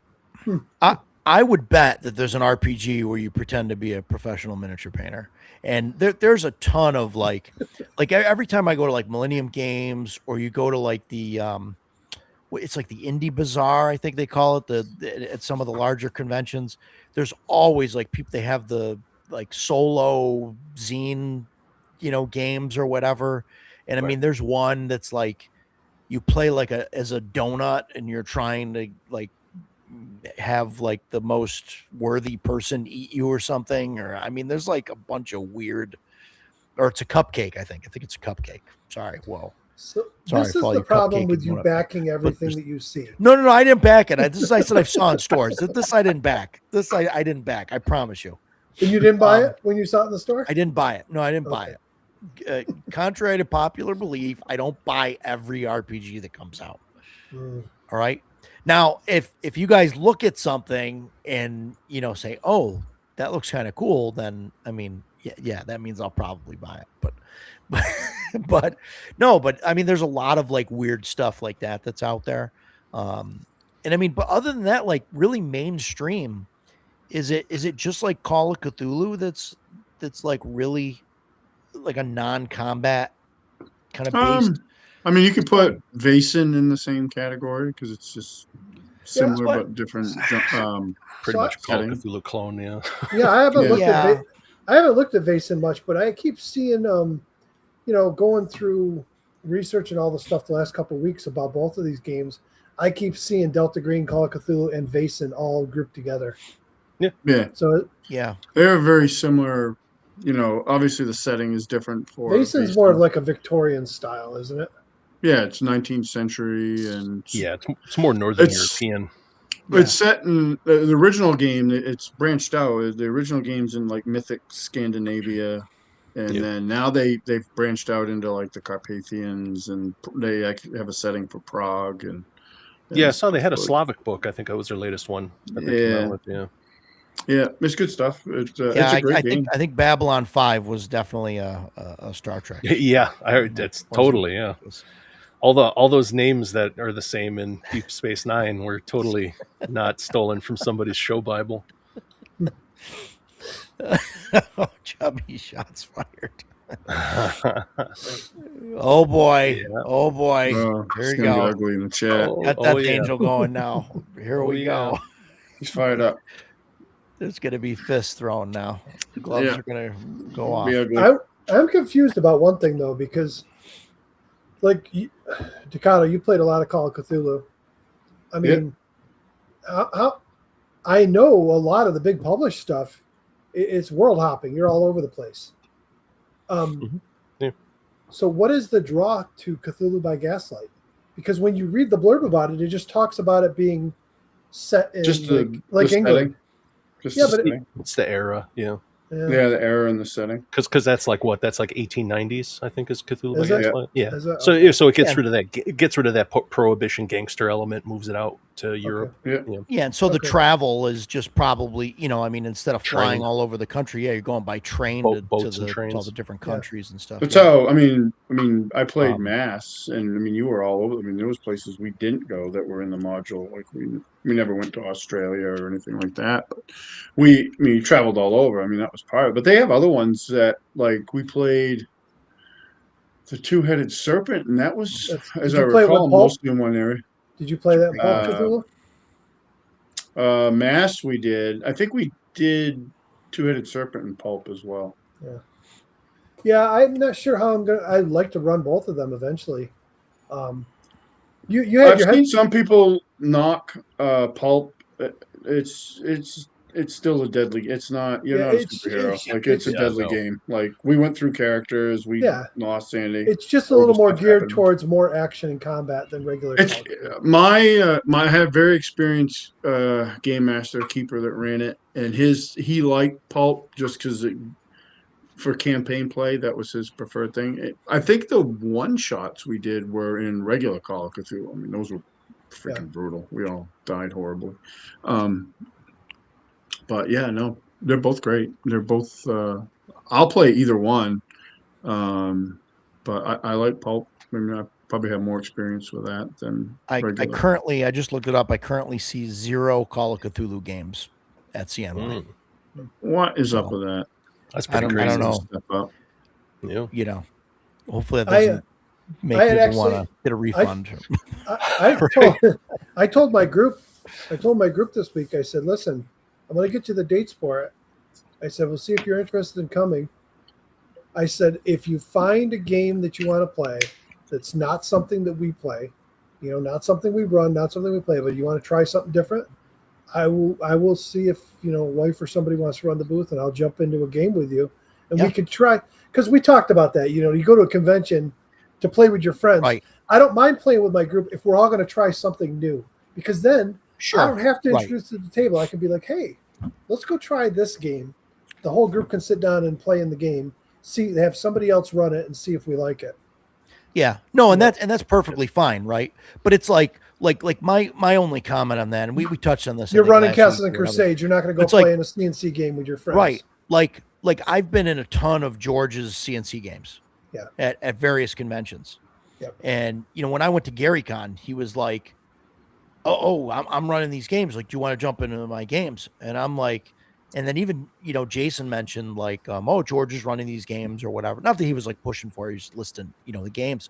But I was like, listen, we go to Pennsylvania and we've played in a bunch of George's games. He comes up to CN, you know what I mean? And like, I'm not flying halfway across the country to play a Castles and Crusades game with George. You know what I mean? Like, sorry, George, but like, I'm not doing it. You know what I mean? I mean, I would fly out there and play a game with Paul, because I don't see Paul. I don't have, I mean, I don't know, so, but for the most part, I don't want to play. And okay, if it's with your group and you're playing with like a cool GM and playing a different game or whatever, like that's fine. I can see that. But like, I don't want to play. Like, I wouldn't expect any of my players to come, to go to Pennsylvania and play in a game that I'm running that I can just run at home. Right. Like, why would they come to a convention and play in one of my Shadow Dark games? They do, or whatever. Like, they do that every week. Right. Right. And half of them don't even want to do that. Like, why? You know what I mean? Like, what? I'm kidding, guys. I'm kidding. Except, you know who you are. But you're the only one that heard an alarm. I don't know. Yeah. I didn't hear him. Are there any meeting rooms left at the hotel by any chance? Nerd Cognito might be interested in doing a meetup here in CMY. It depends on when. I have one meeting room that we might be able to use that has that I have some time slots available for it. So let me know. We'll figure that out. But so I mean, is like, other than I know there's a million of those like tiny games out there that are all, not combat related or whatever, but like, what is it like about, combat? Like, are we just drawn as gamers to like want to have a way to resort to combat? Like could we play Dungeons and Dragons like without? D&D is probably a bad, thing because it's like a medieval simulator or whatever. But what if we just played the game and just played like, like the domain game and worried about like, not doing wars, but just like, trade and like all of that stuff. I mean, does the game work or? No, I think it doesn't. It just completely falls apart, right? Yeah. Well, let's Stan, because I want to hear what he's going to say. Yeah. Well, I think if you just took it like as a general thing, no, it's not going to work. But like, if it would also really depend on what your players are interested in. Like if you had a group of players that's all they really cared about was like, like take Jason for example. Like, he was really interested in building up his character and getting to have his own temple and all that stuff. And like, had the group maybe been more interested in doing that themselves, like the game could have maybe morphed into that. I don't think it's probably the best vehicle for it, but I think, you could, but I think in general, no. Yeah. There you go. Sure. That'd be probably what you want to do. But that's the thing. Like, like Stan's saying, you need a specific group for it. Because me, it's like, sure, I play Civilization. I love those types of games, but it's, again, that's not a role-playing game. Right. That now we're playing, we're playing an entirely different, like, you're playing medieval simulator. economic type of game. Yeah. Where it's like, I'm playing a merchant prince. It doesn't matter. Yeah, that's what Axe he wrote is the rules for. Medieval is medieval economic simulator. I mean, yeah, that's like, that's what I called it originally, not to any Macris's face, but it's Conan the Comptroller is pretty much what it is. You're sitting there just looking at your taxes and getting counting your beans. Yeah. No, and I mean that's a cool part of the game that I like. Now, I think that Axe is, it like for my group, it's too much. Like, I can't push that on my group because they don't want to file their taxes, but like, but like if I do it with like Shadow Dark and what I tried to do with Castles and Crusades, it's like I kind of hand wave a lot of stuff. It's okay. It costs this much money. You make this much money type of thing. And just, hand wave like the numbers without having to fill out the forms and stuff. And I think it works, so, yes, I will check my email, Death Angel. In 4 hours when the stream's over? In 4 hours when the stream's over, yeah. But, it's interesting. I don't know, Zephyr, so we have non-combat sessions fairly often. I mean, I've done that too. I've had, sessions, D&D games, right? And when I say D&D, I mean, all of the D&D games, right? Dungeons and Dragons, Castles and Crusades, Shadow Dark, right? All the basic D20 stuff, right? But we've had non-combat we play together. Zephyr is one of my guys in my group. Yeah. And we do non-combat, but we did it Sunday. We did it, but it not as an ongoing thing. Like, I think if I tried to set it up as a non-combat session, consistently, like, I think I'd have players that, would get bored, Right. I mean, I've had people twitching, with the D20 in their hand, wanting to roll it. Well, again, everybody comes to the table, right, for their own thing. And maybe that one person, like, he just, maybe he's at a horrible work week and he just wants to come there and kick the crap out of some stuff and feel better, that's nothing wrong with that. Like that's perfectly viable reason to want to play. But like you may have a group of players. Like I'm lucky that I have a few guys that I can sit there and we can do. It's not a big deal for us to do non-combat because they get right into it. And like we did that Sunday. Like I only had 2 players and we had no combat. And part of it, I mean, I was literally watching the show because they were just going back and forth in character the whole time, like trying to figure things out and solving problems and that didn't require combat. And it was great. It was great. Those sessions are great. But you don't, again, it falls back to your players. Like if they're not into that, it's not going to work. Yeah. Yeah. And we kind of touched on that earlier with, like talking about Shadow Dark and the D&D stuff. Like who wants to sneak around the dragon and just take, take the pile of magic items or whatever. Like, no, we gotta kill him and kill the dragon and get the XP and And you can, and if your group sneaks in and steals that dragon's treasure and gets away with it, that might be a story they talk about forever, Right. But is that story going to be as cool as the one that they tell if they go in and fight that dragon? And 3 of them die, and they 1 or 2 of them survive, and they get that final shot. Sure.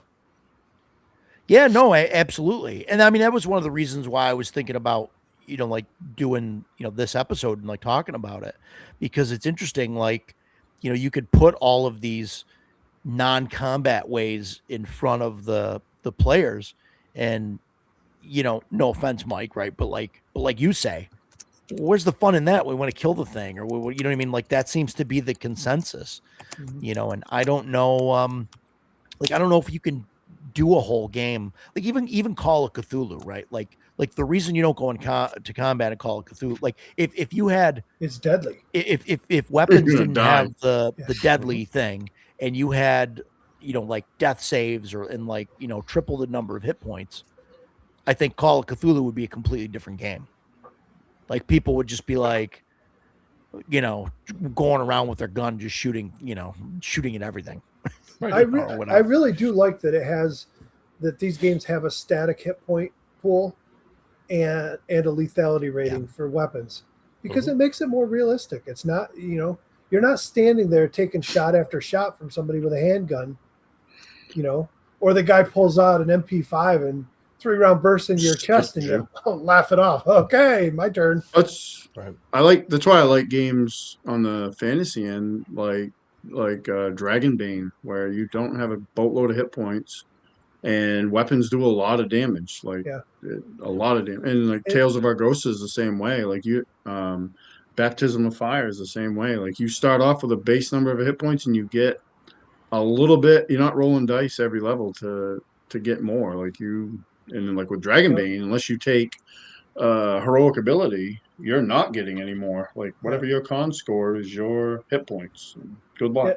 Yeah, I agree with Dan there. That's one of the things that I liked about Savage Worlds was the way the combat worked and the way hits happened.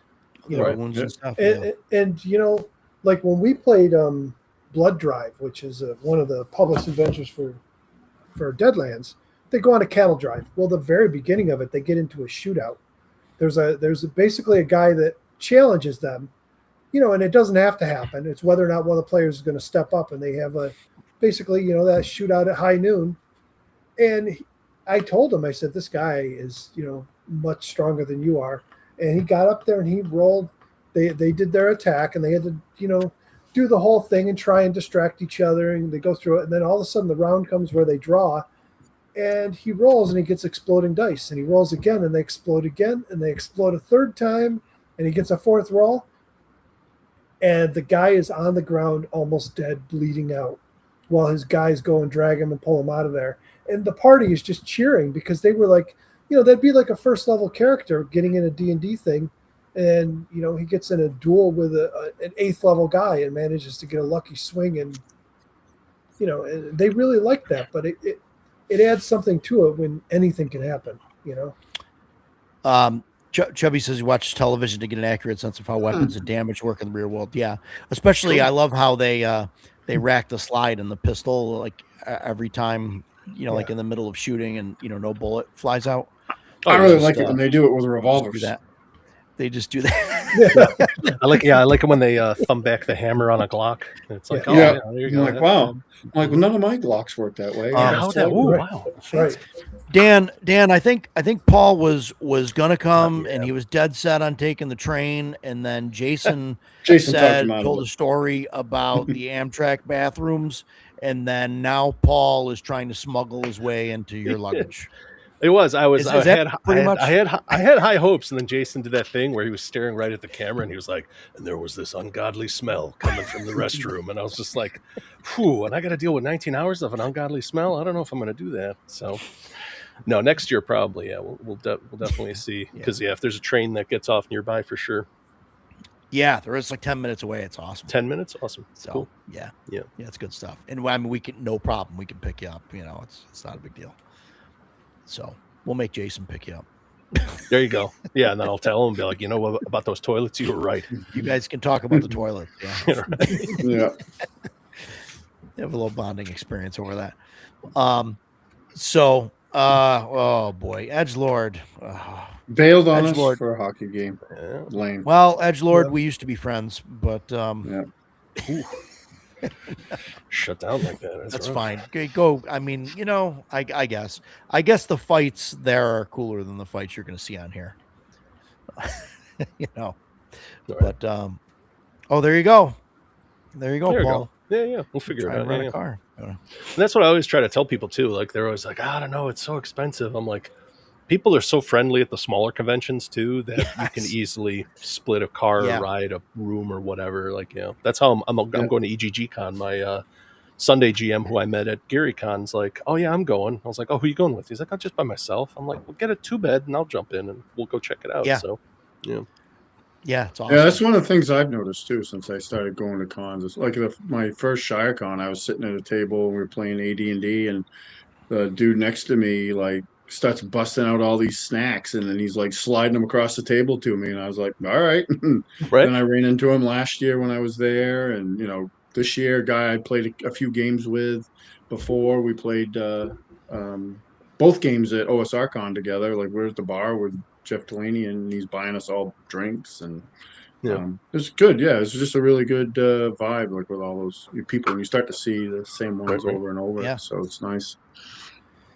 That's Paul. I don't know if you know this, but that's actually how this YouTube channel got started. It's Jason and I used to drive down together to like Pennsylvania or wherever. We go to all these conventions. So 4, 5, 6 hours in the car. And that's all we do is talk about gaming, the whole way down, and we game all weekend and then talk about the gaming all the way back home. And eventually, I had mentioned, maybe doing a YouTube thing, whatever. And then Jason was like, yeah, you should do a YouTube thing. Yeah, it'd be cool. We could just talk about all this stuff. And now the problem is like, we can't talk to each other ever, because every time we sit down and start to have a conversation, we're like, oh, we got to save this for the save this for the stream. Gotta save it for the stream. Save it for the stream, man. Like, this is a great conversation. It's like, all right, let's not talk about it. So now we just twiddle our thumbs. At least you're not telling stories about the two of you sharing rooms at the cons. Whatever happens there stays there. Oh man, got some crazy stories about that too, but that's for a different channel. No, Jason's not here to defend himself.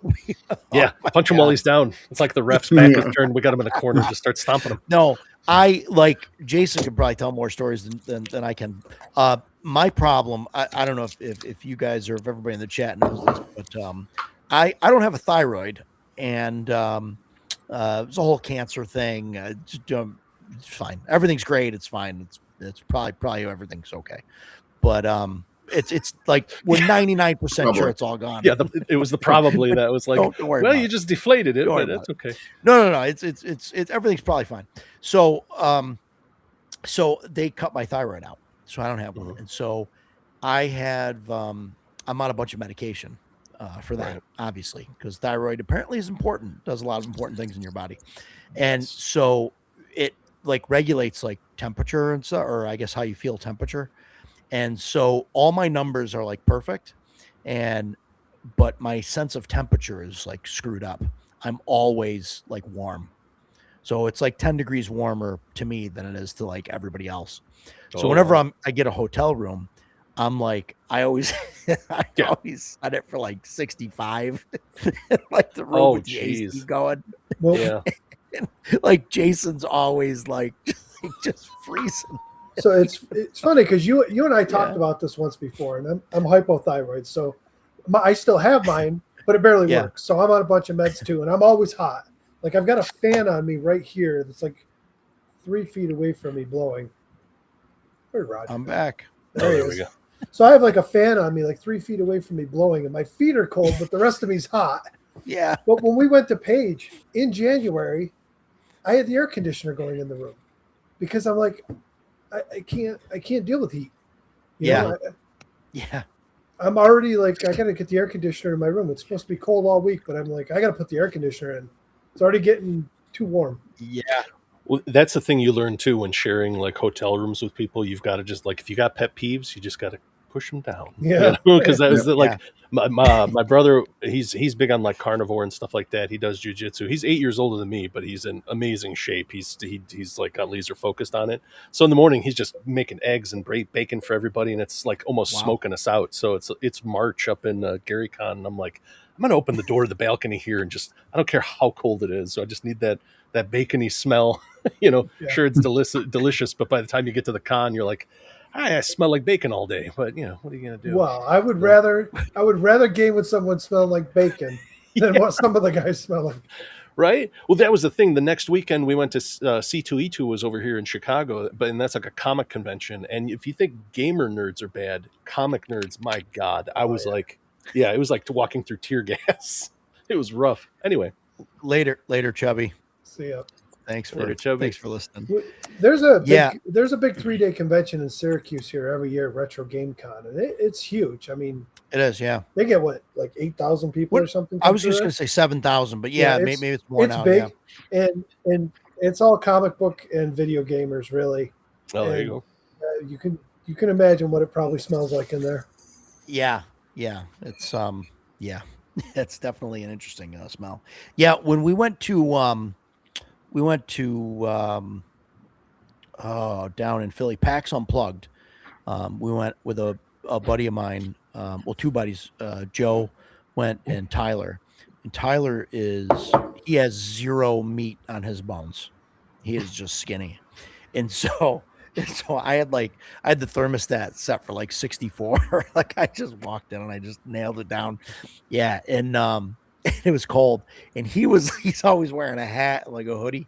He would come into the room and just like bundle himself up on the bed and have he had a Switch with him and was playing it.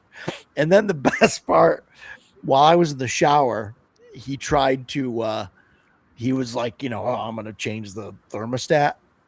The up arrow, the up button on the thermostat was broken, so it would only go down. It was absolutely hysterical. And oh man, it was hysterical. I don't know, but I found that just so funny. Yeah, it's good times. But so I like it cold. So if anybody's with me, I was gonna say, that's the benefit that we have. We get to say, "Oh, that's why I'm fat." Yeah, that's my thyroid. That's right too. Yeah, I've got the fans running and all that too. It's like sometimes you're just fat. It's not the extra food I ate; it's my thyroid. Yeah, that's my thyroid. Yeah. No, I mean I'm trying to lose weight too. I'm trying to do that. So about 11 years ago, I got on this fucking whole healthy kick. Was eating really good, working out, and I lost about 100 pounds. And I kept it off for years. Awesome. As soon as I lost that weight, I was freezing all the time. All the time. Really? Wow. Yep. Lost all the insulation. Yeah. Yeah. That's like how it is with my brother. Like I said, he trimmed down into a killing machine, and he's like, I got to put on my trench coat and my hat and all this while we're up at Gary Con. I'm walking around in shorts. I just put a cap on when we're outside. Yeah. So, it's crazy. Yeah, 74. Jesus, I'd be sweating at 74. Yeah, you kidding me? If it was 74, I'd be in boxers and a t-shirt with the fan going. My heat Like, my heat's already turned off in the house. I had all the windows open today, and I think it was only 60 something. Yeah. Our windows are open, and the heat's been off for a couple days. Yeah. So, but I mean, the wife really wants the windows open. She likes having the windows open. So I let her have the windows open, but also I'm not paying to heat the outside. So right. Oh yeah. Like, I don't care. You want the windows open? That's fine. I'm shutting the heat off. I don't. That's, And so that pretty much works out. But yeah. Okay. So that was the health portion of our show. Health and fitness. Yeah. Are you the standard gamer? Here's some reasons why you might be running hot. Yeah. Number one, fat. Yeah. Number two, thyroid. Yeah. There's only a few reasons. There's only a handful of reasons. Do you smell? Well, Joe, you come to CNY RPG Con and get some soap. People, Mike, I swear, Mike, if people show up and are like, where are all the soap vendors? You gonna be mad at me? I'm gonna be mad at you. If anybody takes anything I say seriously, they're just came for the soap vendors. Don't take me serious. There's one guy that goes to MEPA that it's him and his wife. They do soap, but like he gets a booth there, and then he games all day, and she sells the soap, and I guess they like break even on the trip, like having the buying the booth and getting the badges, like, and the travel and all of that gets pretty much covered, so they're like net zero on the trip. So I mean that's kind of neat, I mean, I don't get the need for a soap vendor at a. You gotta sell a lot of soap to break even. Yeah, I mean, yeah. I mean, I don't know what a booth is there. I mean, it's a smaller convention, so I mean, it's it's probably $100 for a booth or something. I mean, I mean, I know when I go to Page, I gotta clear a couple grand before I even break even. I don't think we've had any issues. I don't remember anybody at CNY. I really wasn't gaming last year. So no, I don't remember anything. But I don't remember anybody that like I felt needed to have a bar of soap handed to. Like, not at CNY. And I'm not just saying that because it's my convention. But I mean, there have been conventions where I thought that, man, if I had a bar of soap, I would hand it to this dude because he stinks. I've had a couple people come into my booths before at different conventions that, probably should have handed them a bar of soap. Yeah. I wasn't one of them, was I? No. Oh, okay. No, it happens, and we were we were just at Page, and there was this girl at the table next to us, and she was like on her knees on the chair, kind of like, and her elbows were on the game table, and she had this big booty that was just like, sticking like our way. And I was like, oh my God, this is terrible. Like, so, I mean, if I had a bar of soap, then I think I might've, could have just kind of thrown it in there. Slapped it on there. Just thrown it in there. Just slapped it in there. Tuck it in there. There you go. Well, that's part of the thing with our hobby, though. A lot of the people in this hobby are kind of, a lot of them are recluses. They kind of stay at home and do whatever. So some of these people, when they get out to like a convention scene, they don't have social skills. They don't have hygiene. They just right. I don't know. Right. I wouldn't say it's rough. And I would say it probably gets a more of a bad press than it really is, because it's not like everybody's walking around like that. But one guy. It's that one guy. Oh yeah. Everybody, a bad thing. Like, that's the nerd smell. Yeah. That was the thing on what was it? Not Instagram. What was before that? There was the one where they share the images. But anyway, there was the one guy. Snapchat. We're trying to figure it out. Either way, it's immaterial. But it was on the East Coast. They had one of those Magic Grand Prix, and the guy was just going around kneeling down next to all the guys with their ass cracks hanging out, and he was just sitting there with his hands praying and looking at the camera. Yeah, awesome. That guy was a legend, and they banned him, not the disgusting pigs who had their ass cracks out. That's just the way it goes. Right. Yeah, I saw where that guy got banned. Yeah. That guy's a legend, though. But you see that every now and then. You always think about him because you'll come across somebody and you're like, how are you doing this in public? You take almost like sanity damage. You're just like, how? Like, I don't understand how this could be possible. You get like a culture shock, how you just decide like, yeah, I'm going to go out in public for the first time, this year. And I haven't showered in like 4 days. Yeah. You're just like, oh, how do you get, oh man. Like, and I get it, right? Some people are big, they sweat profusely or whatever, but it's like, dude, carry around like some deodorant or like something. Or it's like those idiots that, run around, and they do it intentionally, like their pants are down. And they're showing wow, I mean, I'm like, I used to love arresting those guys because 9 times out of 10, they'd have a belt on, but their pants was, and I'd be patting them down, handcuff them, get ready to transport them, and I'm like, hey, that belt's not an ornament. Like, it actually has a functional purpose. I'd tell them that all the time. It was the exact same thing in prison. They'd come walking through the block in the yard and be like, dude, pull your pants up. There's no women here to impress. What are you? It's all guys. What are you doing? Yeah, all the underbellies. Yeah, the underbellies. Yeah, hanging you just out, want to go to them and just jiggle it for them. A little. Shake it. Yeah, I don't know. That's it's not great. We haven't had a problem at CNY yet, but we only have a track record of 1 year. So give it a couple years, and then I'm going to sell my gamer body sprays. I'll have some booth babes, and then when they come, when they come trundling up, these bog trolls, we'll just have them just hose them down with it's the mists of Ravenloft. Oh, you might be on.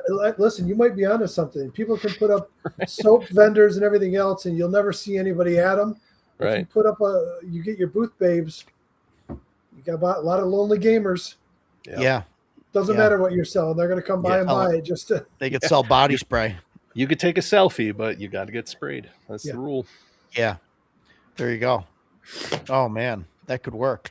See, you just gotta, could be a thing. Little carrot and stick. That's what you got to do. Yeah. I mean, I prefer using the stick than the carrot. I mean, I know the. Like Stan said, get the brick. The carrot's the way to do it. Right. I guess, right? But man, the stick is just so much fun. Yeah. But, so yeah, I don't know where this was, combat. I guess this is a kind of a combat of its own. It's a challenge to overcome. I think that's the thing too. One thing I was bringing up that I realized about D&D or just the way that it's evolving over the years is it's trying to do everything. And it seems to me that there are RPGs that focus on like specific aspects, and those are the ones that I like because they're really good at one thing. And it's like, yeah, let's play that if we want. Yeah, the trade empire or whatever, do acts or what have you, or if I want to do more social stuff, play like a storyteller game, World of Darkness type stuff, because all those are just the combat in it sucks because it's that one die pool system, but it works fine socially because you have nature, demeanor, self-control, willpower, stats that are like, oh, okay, this is how I'm supposed to be behaving, and most of the games have like a code of how you're supposed to behave. Those are usually the big ones for role playing for me. Legend of the Five Rings, Pendragon, stuff like that. If you have chivalry or Bushido, something that your character believes and lives under, then you can't just be just a jerk on a power fantasy in the setting. You actually have to play the character. Whereas if you want combat, there's some games that do it better. Just play those, But I really loved how Pendragon did that. Now you mentioned Pendragon. That's Pendragon's BRP, right? No, skill based. It's weird. It's your beliefs are based on it. They run on kind of a range of 20, depending on like how, because you could be like chaste or lascivious. It's like there's like the opposites on the spectrum depending on where you're at in that, and that's what you have to roll lower than depending on what action you're taking. So it's on a D20 roll low. So Roger would vomit playing it. So, but still, it's a great system. I've played it, and it was it was a good time. It was a weird adventure that we did, but it was fun. But I do enjoy the that kind of alignment system. I definitely want to do an alignment episode and talk about that some more. But I definitely like, because it's like, can you do this? It's like, well, you got to roll and find out. Like, you're trying to do something that goes against your like core beliefs. So like, you got to see if you can actually do it, and then you just can't do it, which I think is fantastic, because I would love something like that for, like paladins or whatever, or anybody that's got a code in like D&D, you know. Yeah, and honestly, D&D, the alignment system in that is paladin, non-paladin. That's it. The alignment system as codified is nonsense. People are just like, who cares? But the one guy that pisses everyone off is the paladin, because he has something he believes in and he has to stick with it. And you think, and I always think about it, and I'm like, why doesn't it work like with the cleric then too? They're a priest of a god. Should they have the strongest beliefs out of everybody here? And it's like they should have to follow whatever their god, decrees or whatever. And then you have the druid. When have you ever seen a player that can actually play neutral? It was hard. I played Bill Sylvie's game as a druid, and I was like, I mean, if you read like first edition and you read the description of like true neutral, that's freaking hard to play. And it's not really a good group character.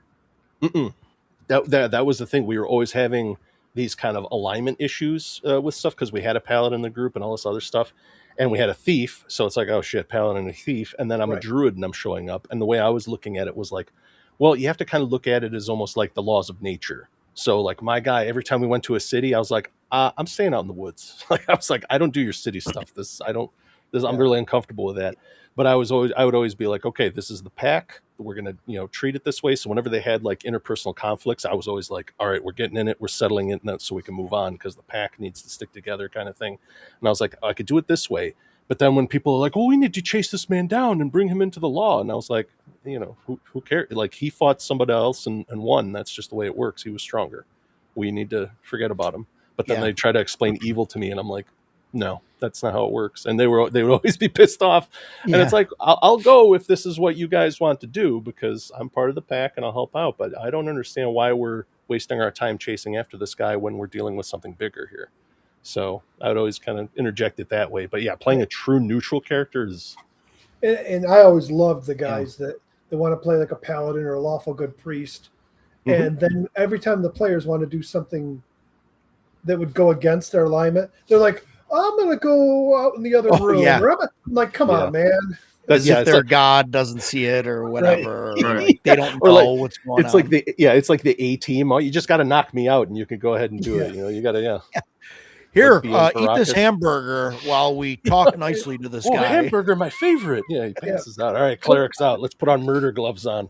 I think I told that story when I allowed my guys to use, in our second edition game, I let them use the complete handbooks, and I didn't, I used to be like, we're not using these, maybe a rule here or there. I just like, here's the books, go nuts. Let's see how it works. And one guy decided we were playing a campaign that was like going to be seafaring and dungeon crawling. And he decides to make a Sylvan elf who by the book doesn't go underground and doesn't go on boats. And then he makes a fighter and he picks the soldier kit. And he just all these things he picked, and I'm like, dude, how are you going to play that guy in this campaign? He's like, well, think of me like B.A. Baracus. You guys can knock me out to take me on the ship. And I'm like, oh my god. Yeah, I'm going to knock you out and tie rocks to you on the ship. So we're going to throw you overboard. Make sure you follow the combat rules to the T for knocking someone out unconscious. Like when they get to higher levels and like 4 other people have to like continue to like beat him on the head round after round until his subdual damage is high enough. It's just ridiculous.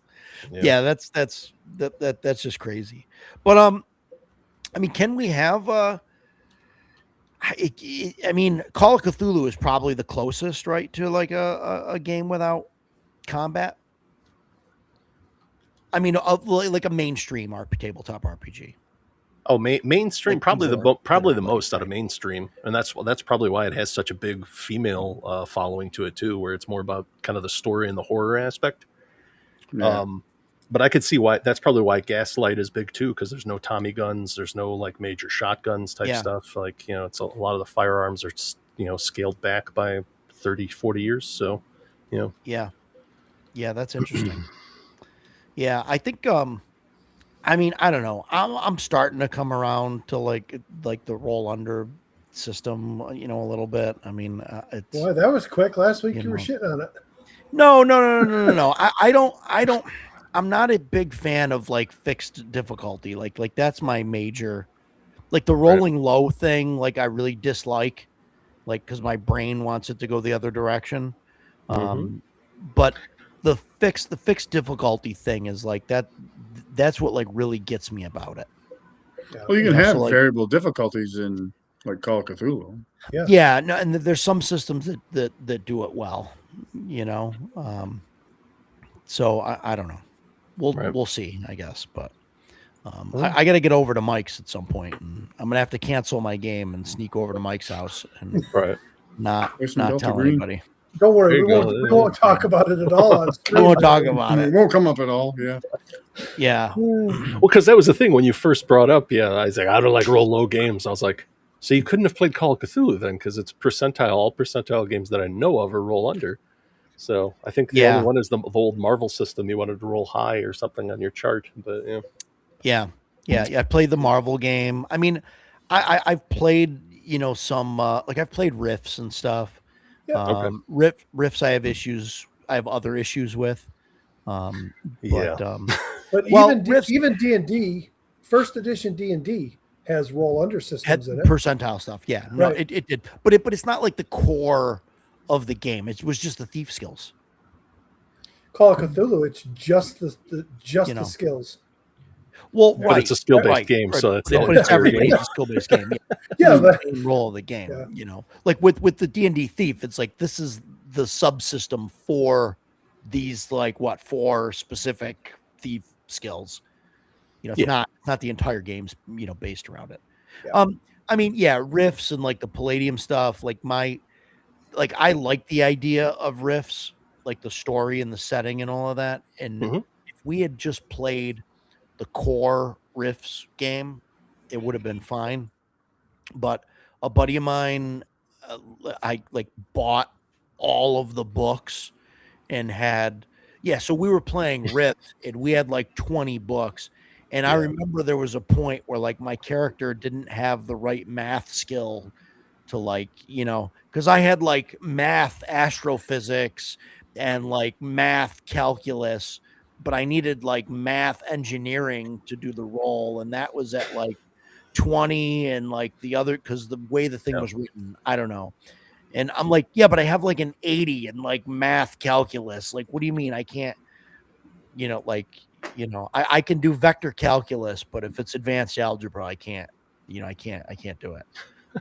I can't add fractions. The first time I played Savage Rifts, like I think 4 or 5 years ago, and I was like, "Holy crap! This is so much more fun than regular Rifts." It's still got the wacky background of the world and all that stuff, but Savage Worlds just simplified it into a playable system. So there were just so many skills at that point because every book adds another couple classes, and they have like 20 more skills that add to it and all that, and it's like, are you kidding me? Like, I don't understand. Like, some of this stuff should stack, and it doesn't because, the books were written by different people, so there's no like crossover there between some of the classes and some of the stuff. So I don't know. I just found it super annoying that I needed specific skills to do, like the drive skill. I remember having an issue with that because I needed to drive like I don't know, like a transport thing or something, and in one of the books there's like a skill for that, and like even though I could drive a tank, like it didn't, like it's a different skill, and it's like it's the same thing, like it's the big military vehicle skill, like I get the need to not just have drive and that's it, and that means you could fly a plane, ride a motorcycle, pilot a tank or whatever, but like drive military land vehicle, maybe, or I mean, that's a ridiculous name, but like, you know what I mean? Like, why do we need that broken down into like 8 different things? Like, I don't know. That was one of the positives, I think, of Shadowrun was like, you had like the general skills and like they cost you a good chunk to raise up, but then from those you could get the sub skills. So it's like, okay, there's firearms, but I want to specialize in pistols, and then I want to specialize in this model of pistol. Yeah. The problem is like, when you get into those specializations of specializations, it's so cheap to upgrade that you're like, all right, now I'm rolling 50 dice. This is ludicrous. Why does the system allow this? Right. Yeah. Yeah. Well, and the thing is right. Like you lose that one specific, gun, and it's like now you can't do anything. Yeah. Well, you could. You But still you're still good at sure. pistols or whatever. But I'm just saying, like, at least they had that base level skill that you can Yeah. branch off of. If you wanted to Yeah. Right. specialize, so that you're like, oh, okay, yeah, I have a math skill of whatever. It's not as good as if I had math engineering, but at least I can do something. I think that's the big problem. And I see games like that. We're talking about Call of Cthulhu a lot. The gumshoe system was interesting because they wanted to deal with the problem of what happens when you're playing in one of these investigative games and people don't find the clue, because then the whole train derails and you're like, oh Jesus, what do we do? So instead, the investigative skills there are just like they have points in them, and they'll just be like, okay, does anybody have accounting?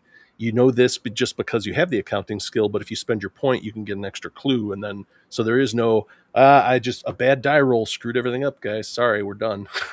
Now we have to wait for the GM for an hour and a half while he tries to brainstorm how to get us back on track. So and that's the system they used for that Delta Green in the 60s game, right? They used the Fall of Delta Green. Yeah, that's Fall the one Delta Green, that's based in like kind of like the Vietnam era when they finally got cut off by the government because they were doing the CIA in general was doing really dark stuff in Southeast Asia, but then you get these guys involved and it's like, yeah, we're gonna write them off. So yeah. So you brought up Drive, and it was funny because this actually came up in our game when they were making characters, because they were like they had the starter set rules which list these skills, but they don't have descriptions for them. So I pulled out the book and they were asking me about Drive, and they're like, does that mean I can't drive a car if I don't have it? And I read it to them, and it's literally 3 sentences here, and it just basically says the drive skill is for handling an automobile or a motorcycle safely in a crisis. Unless the handler says otherwise, every agent has a driver's license and can drive a car safely in normal conditions. Use this skill to keep a vehicle safe in a high-speed pursuit or dangerous terrain. I like that because now it's like you don't need that skill to drive the car.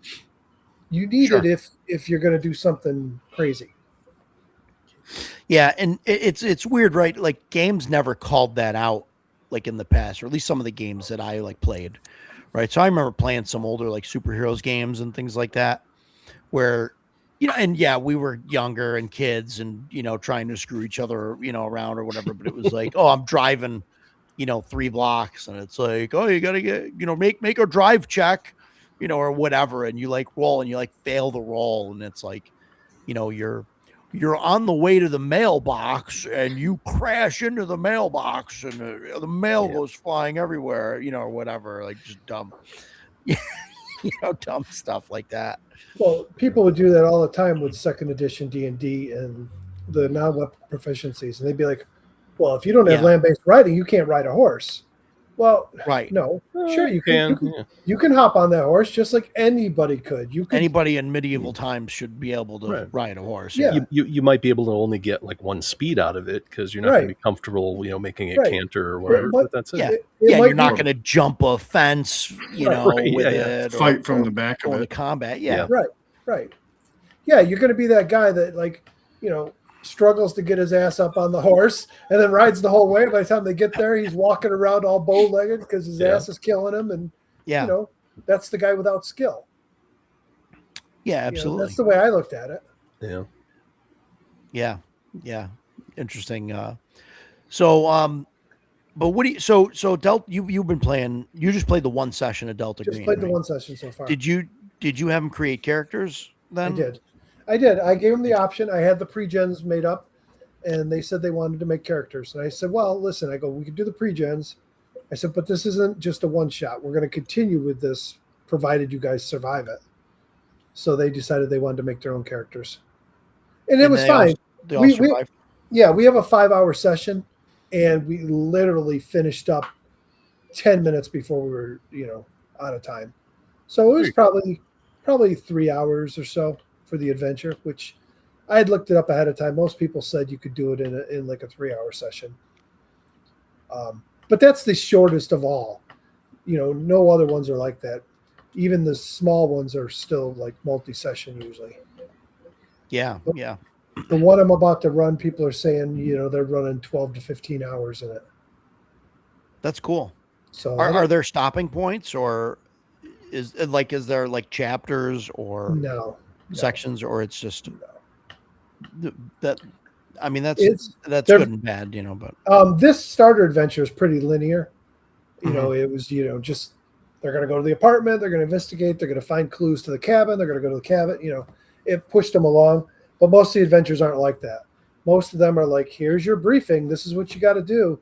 And I'm trying to get them to understand that just because I don't put it out there, say you want to find out something about this building, tell me you want to go to the, to the county building and look up, see if you can find plans when the building was created, or you want to, go to the morgue and inquire about this, or, just because it's not there. This isn't like, they're used to D&D being very few options of what you could do in that respect. Mm-hmm. This is more wide open, and it's a lot easier to relate to because it's, it's more like modern life. So it's easier for them to come up with ideas of what they might be able to do. I told them, I go, don't be shy about it. If there's something you want to try, just ask. Can I do this? Can I go here? Sure. Yeah, especially with it being a modern investigative, that's what people don't realize. It's like in one game I had a guy who was an NSA agent, and it was like he was the computer guy. So it was like, he could dig up all kinds of records and what have you. So the closest thing to a combat type guy we had in that group was a park ranger. It's like people knew, like, you're not going to, I'm going to play Navy SEAL. Well, good luck. You're not going to be doing a whole lot. Right. That's what I told them. I go, if you guys all want to play like FBI agents, that's fine. But keep in mind, combat is deadly. You're trying to avoid it. Yeah. I said, if you're going to focus on your gunplay skills and everything else, you're going to suffer in other areas. So they did good. They made a rounded group out of it. And they were like, what about, do I need to take like somebody with medical? And I'm like, dude, if you get screwed up and shot, you're going to the hospital if you survive it. Yeah. You're getting some kind of medical attention. You're not, the healer's not coming out and throwing some bandages on your chest and calling it a day. Yeah. I know when we played Call of Cthulhu, like my second character in the Mass campaign, because that was one of the glaring things. Like, obviously, you're going to get hurt, and I'm not talking about just fighting mythos things, like because there's cultists and all, like regular people you fight. Sure, that was something I was like, oh man, like we need a medic, like we're frigged. And so my second character was exactly that. I played some. I don't know, he was like from Africa or something, but like he was actually good with a sword. Like he sucked with guns, but he was good with a sword because that was his tribe's thing. But like he was like, I could tend wounds and stuff. It was super helpful. But yeah. In those games too, the other thing with the doctor, it's not, because that's the thing. Since everybody comes from D&D, they always think, the doctor is going to be the cleric, you're going to be the heal bot, and it's like, no. You're going to be doing a lot of autopsies, you're going to find a lot of bodies, and you're going to be trying to figure out like what happened here exactly. It was funny, we were playing the FASA Star Trek over at GaryCon, and they were like, oh, okay, so you're like the healer guy? And I was like, I mean, I can do a lot of stuff. I've got biology, sciences, all kinds of, like me and the science officer, we can figure out most things. So now that's another thing I was going to bring up, talking about games that aren't necessarily focused around combat. Mm-hmm. Now, we've all seen Star Trek, and there's definitely a degree of combat in it. But like you watch episodes of Star Trek, there could be entire episodes with nothing. There's no real conflict in it. It's all about, could be investigative or exploration or whatever, and it doesn't necessarily have combat. Yeah. That's another game that could be taken that way. It's not. Yeah. It's not really. That's the last thing I would think of if I'm thinking Star Trek. The last thing I'm thinking is that's a heavy combat game. Yeah, sure. I was thinking. Go ahead, Stan. I like talking about different games. Like for the fantasy realm, like I've never played it, but I have it. I've read it. The one that kind of sticks out to me that you might be able to get away with like more minimal combat might be like Forbidden Lands, where it's more like exploration style. Mm-hmm. I mean, there's obviously plenty of room for combat in it, but like that's what I was going to say. You definitely come across some stuff that's there's no way out. But somebody's running Forbidden Lands at CNY. I was just looking at this earlier. There's a Forbidden Lands game there with some seats on it still. Cool. I was thinking about Traveler. And you'd mentioned like Star Trek, but like Traveler, I think like combat is kind of, dangerous. I mean, and the system I think is really geared to play like Space Trucker, game. I think that's, and so I think to do a campaign like that, I think is, like, I mean, you could probably run the whole campaign without, planning on doing combat. I mean, I don't know. Again, that's going to depend on players, like, Can you or get, whatever. can you get like a flying Winnebago in that game? Or whatever. You can, yeah. I mean, like Spaceballs. I mean, yeah, he was basically a space trucker. Yeah. Yeah, no, it's but like that's definitely a way to do it, and you can definitely avoid combat, with that. But again, it depends on how it's played. Like you could play it like a Star Trek or like, closer to like a Star Wars or something, and then get into, firefights and things like that. But I don't know if you really want to. Well, that's what I'm looking forward to. Mongoose, at least, is doing a version. It runs off the Traveler system, but the game's called Pioneer, and it's about like the it's almost like you're playing astronauts, but you're doing, you're getting off of Earth and finally building like, stations and stuff. It builds into different eras, so you can play like a later era where it's more like the Expanse, where it's in the solar system, and that's cool. All the other planets are kind of inhabited or whatnot. But I was like, okay, I wanted to play a Traveler game where it was more like kind of Star Trek-y, more problem solving, where you're using, there isn't magic, but people that are like really skilled at things practically are magicians. Because you look at some of the stuff those NASA guys pull off, and you're like, wow, that's just amazing. But then I saw in the character creation, because I downloaded the thing that had a Kickstarter for it, and there was like, oh yeah, and you might start with like your family gun, and I was like, no. Like that one, it hit me in the heart. I was like, no guns. There's plenty. We play Traveler if I want guns or anything like that. God damn it. We could play. You could play Traveler in 5e now. Yeah, I saw that 5e Traveler or whatever. Which I'm like, what's good on them? There's no point of this really. So like, it's really stupid what they did, because they're calling it Traveler 5e, but there is a Traveler 5e that's not 5e. Right. So there's a 5th edition Traveler. Yeah, and it's like, yeah, I don't know, man. And then there's Traveler 5e. Yeah, it's awesome. Yeah, it's awesome. Yeah, there's Traveler 5, which is this enormous phone book. Yeah, there you go. And it's it ain't great either. So yeah, for a brief moment I thought about buying Traveler, but there's so many freaking books. I like the classic Traveler, but like classic Traveler, you can buy like the little black books, right? You get the 3 books, and then I think there's like the next book is like the Mercenaries one, and then there's like a Planets one, or what, there's like a couple, and you don't really need those, right? Because there's all like the random generation stuff in the 3 main books, but there's like, I don't know, 15, 16 of those little books that have different modules, different adventures, different places, races, things like that. And I mean, it's kind of neat, but you can really run a huge Traveler game, I think, with just the core books. Even just use the random generation stuff. Like, and sure. I mean, I would love to do that with a group. Like, and I was considered doing that. I know I mentioned it before, like doing like a Voyager type of thing where you're trying to get home and you just, you generate the hex map as you go, and you just say, okay, we're going to start in this hex here, and we're going to try and get to this hex down here that's whatever 100 hexes away, and like let's try and survive it and see what happens. And I like the idea of stuff like that, where it's just you don't have a protocol, because one of the most boring things you can do in D&D is go shopping.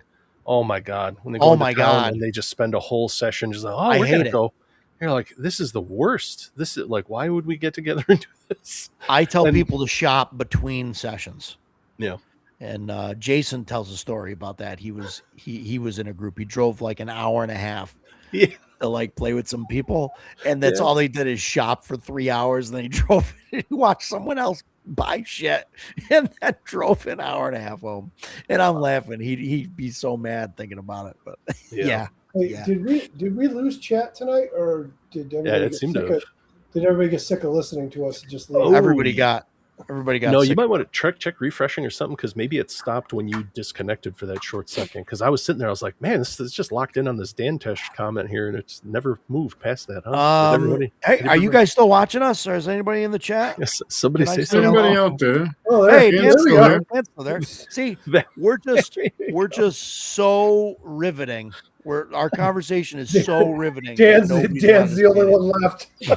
Dan's the- There we go. He decided he's got nothing better to do but listen to us tonight. Oh man. Oh, Lord. Yeah, no, I think that'd be great. And like I would love to do the traveler thing. Like I would love to do that like with the players. Like do it GM-less and just procedurally like generate everything. Like set the game up and then, just go from there. Oh, Dan, what are you cooking for dinner? What are you cooking? We want to know. Well, the fat ones want to know. I was like, wait, which one of? Oh yeah, that's right. Stan's not fat. Oh well, maybe someday, Stan. Maybe someday. I'm working on it. Yeah, Ooh, there you go. Tacos. Oh, it's Taco Tuesday. That's true. That Yeah, makes sense. nice. I can't see how many people are in chat. Is Dan the only one we have left? On YouTube, looks like 5 are watching. Five I have on two my from my channel, channel. two on Stan. So we got 7 people total. Yeah. And I got nobody on mine. Got nobody on yours right now, but Right. That's okay. we had a bunch earlier, and then I think we lost them when we were talking about gamers health, or that's what Tenkar calls his. Yes, I can't say that.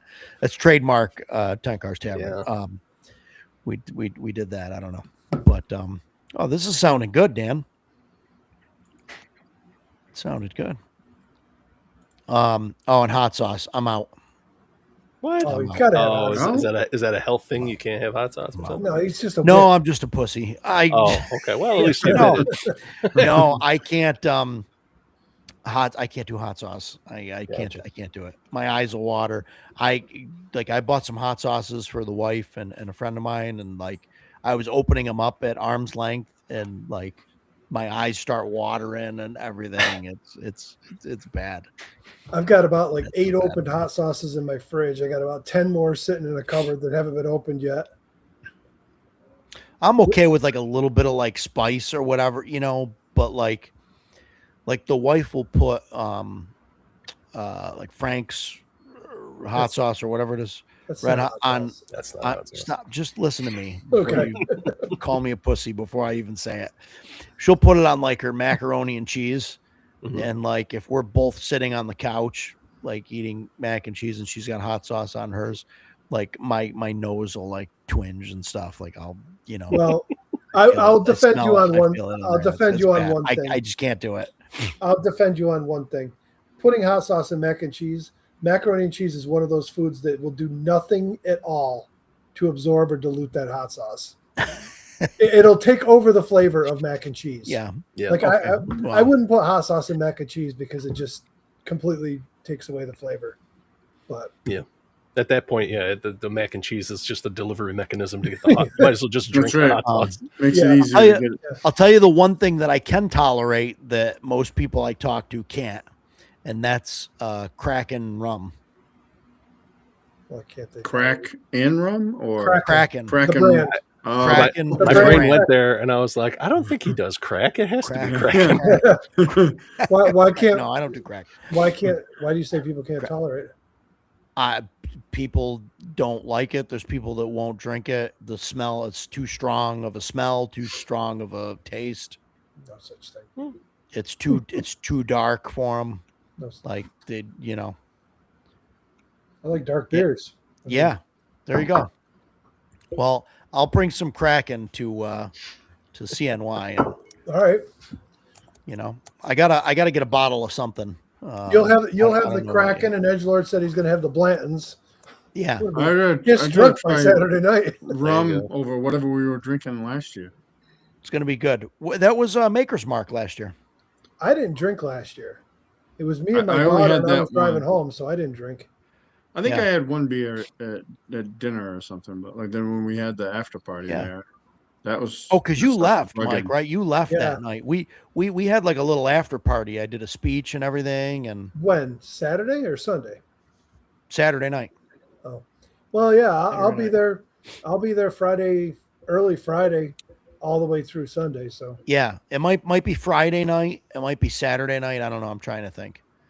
I don't plan to sit and watch Conan. I plan to. So hopefully there'll be people to mingle with, have some drinks and whatnot. Oh yeah. No, that's what I'm planning. I'm planning on having Conan running and handing out popcorn and stuff, and people hanging out. Yeah, and, talking and stuff. I don't expect everybody to be sitting down watching the movie. But I'm fat. I'll eat your popcorn. Free popcorn. Popcorn. I'm gonna have a popcorn guy and everything. It's gonna be great. Telling you, I'm gonna show up. I'll bring some of my craft beers with me. I'll partake in your Kraken. Maybe take some gummies. Drink them. There you go. I'll be stupid. Oh no, man, I'm not getting some stupid. Gummies.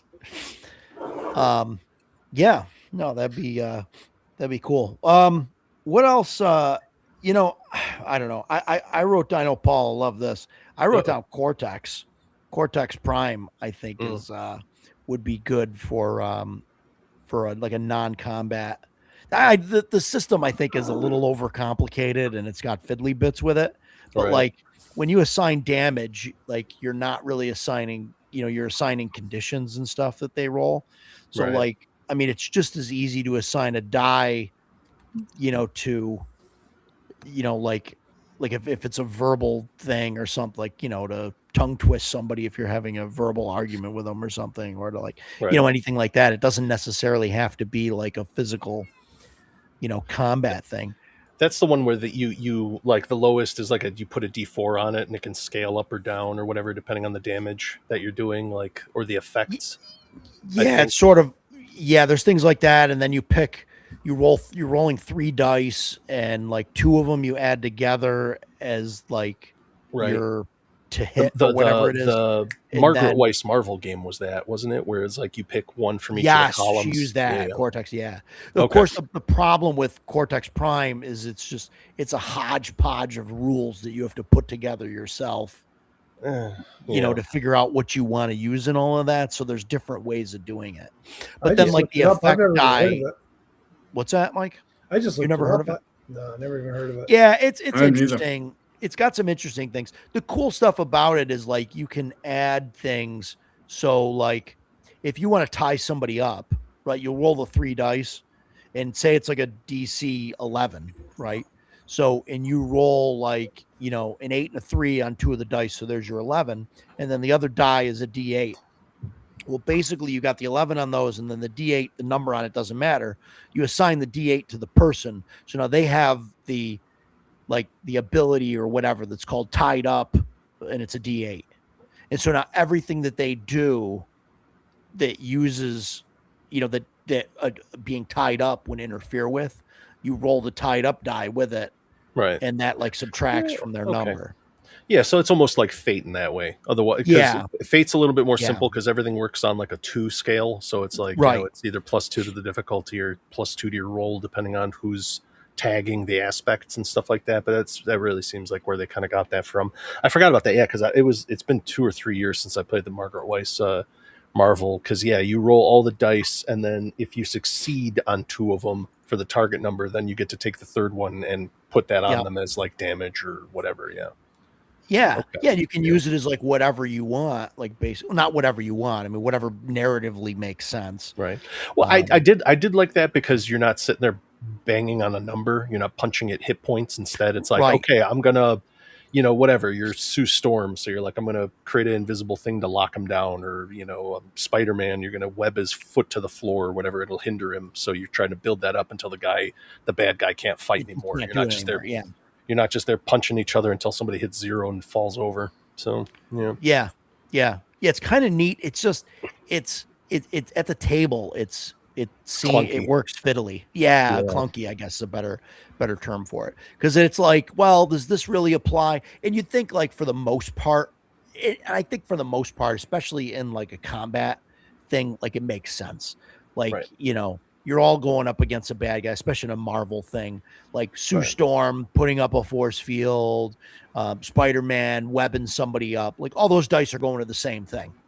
Like it might be webbed up and it might be the force field thing, but they're all basically to slow the villain down or to try and stop them from moving. So eventually they just can't, overcome all that. But yeah, some of it seems a little fiddly, and then like trying to figure out the numbers and stuff. Sometimes I don't know.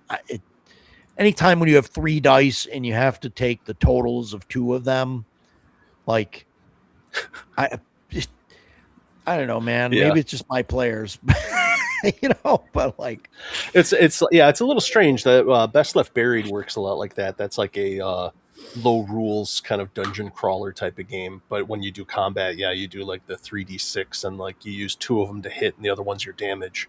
So you're not doing separate rolls. It's like, you just roll it all at once. It's wacky. But yeah, it's interesting. And I think things like that work, for non-combat stuff as well as combat, because you're like, like you said, it's not a bag of hit points, right? You're just kind of affecting. So it doesn't matter if you, befuzzle them with bullshit. Right. Like they get that befuzzled condition. It's going to slow them down. So long as you can convince the GM that that's going to, stop them from, winning the math contest or whatever you're doing. Right. Well, it's interesting because, at Gary Con, I got to finally try out the Sentinel Comics game. Oh, and that seems like it's almost like I don't know, it makes more sense than Cortex because you're not putting using that 3rd die on there. Instead, like your abilities will tell you, like, okay, use your middle die or your low die, depending on how powerful the ability is. Usually the most powerful one is like your top 2 dice are added together, and then your 3rd one adds a whole other effect. Mid plus like, max. Wow, okay. Yeah.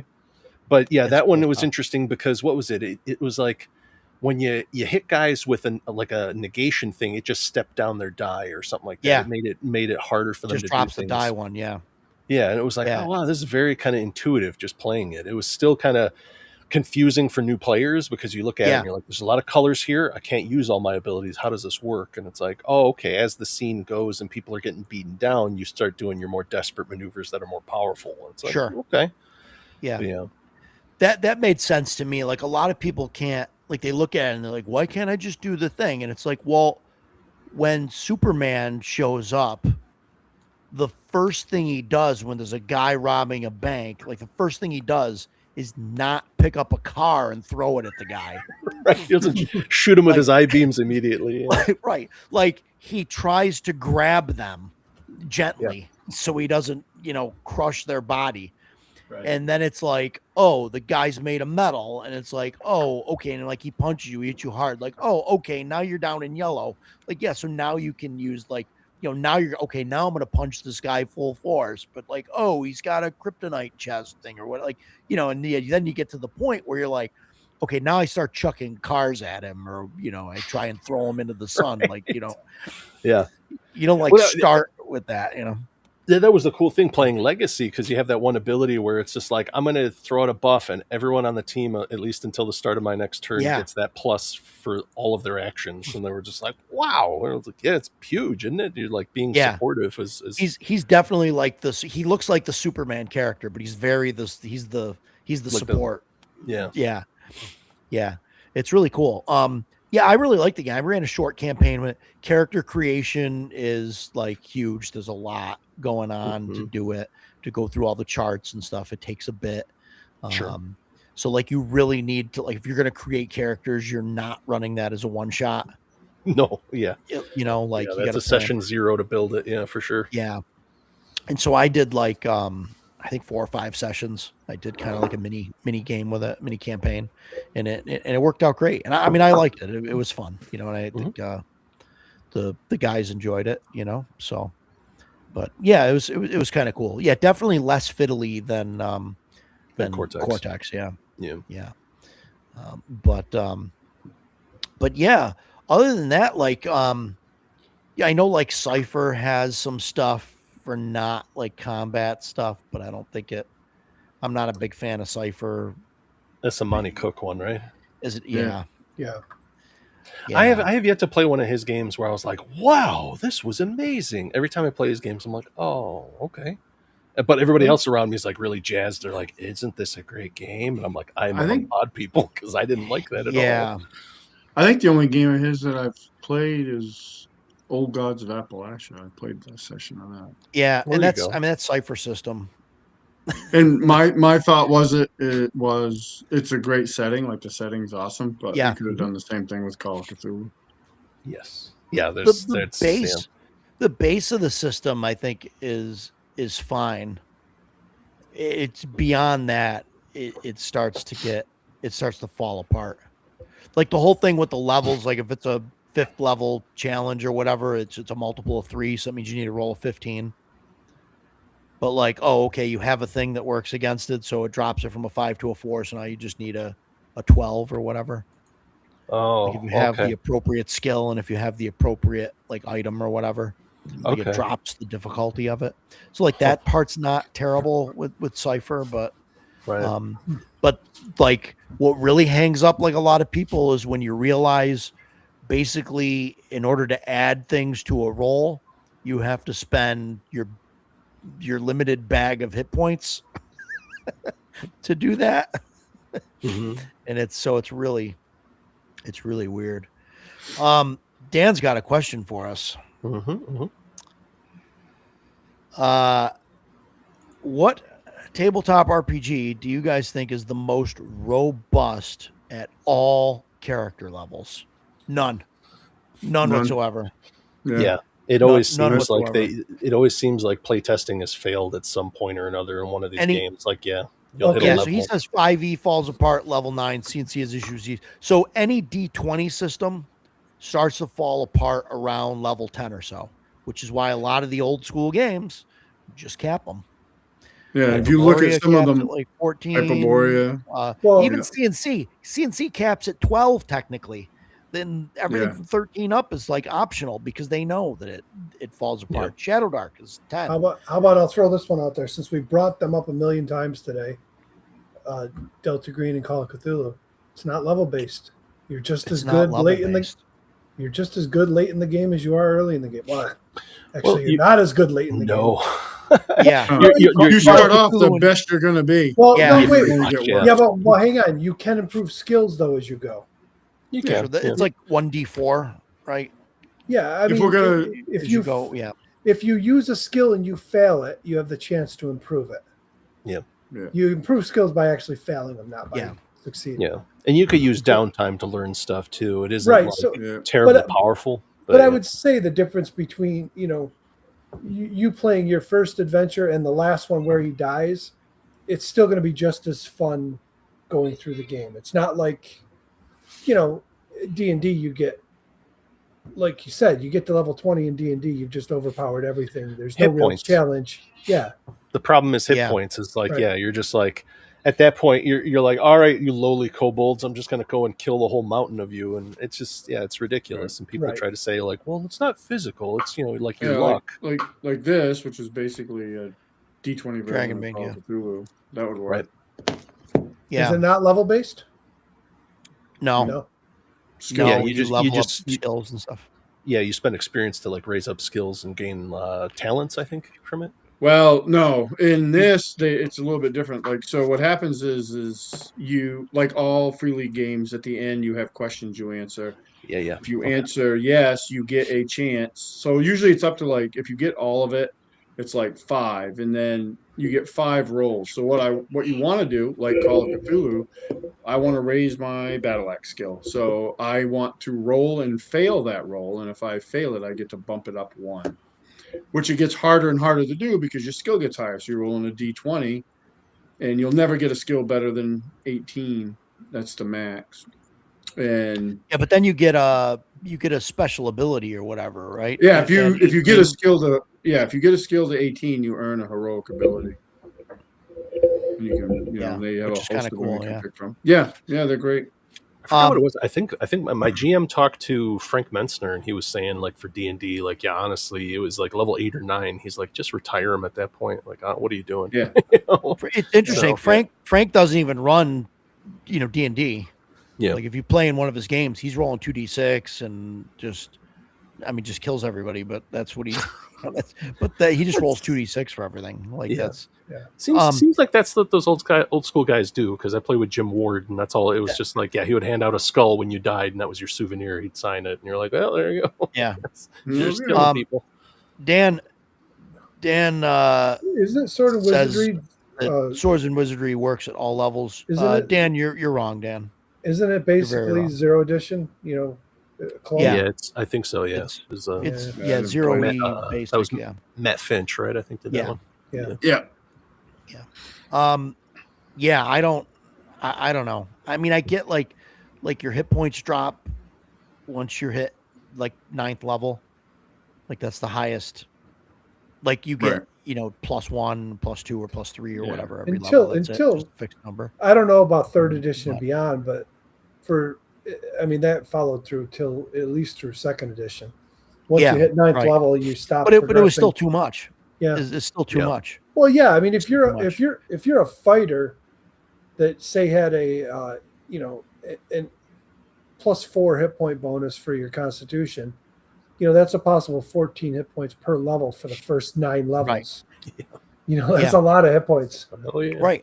And so if you just make it your Constitution is your base hit points at level 1, and then maybe like 1 hit point a level. Yeah. Dragonbane, it doesn't even go up, right? Unless you take you have to take a heroic ability to raise it. Yeah, it's not called toughness. Is it toughness? It's called robust. Robust, okay.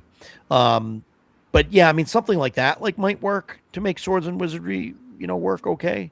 But I don't think the D20 aspect of Swords and Wizardry gets broken.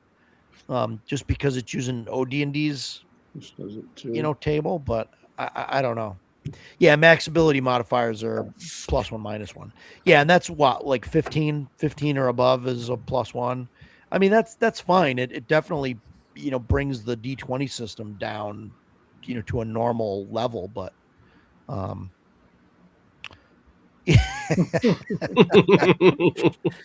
Dan, usually I'm on the receiving end of it, so and not from my wife, from these guys, so well, you're usually wrong. See what I mean, Dan? See what I mean? No, I get it. That definitely brings the D20 system down a little bit, but so it's not completely broken. But the problem is on the other end as well with, not just that you're adding, 20 to a roll, but that, you've got 50 hit points and, you're only getting dealt, 1d8 damage to you or whatever. So I don't know. I mean, I get it, but also I don't know.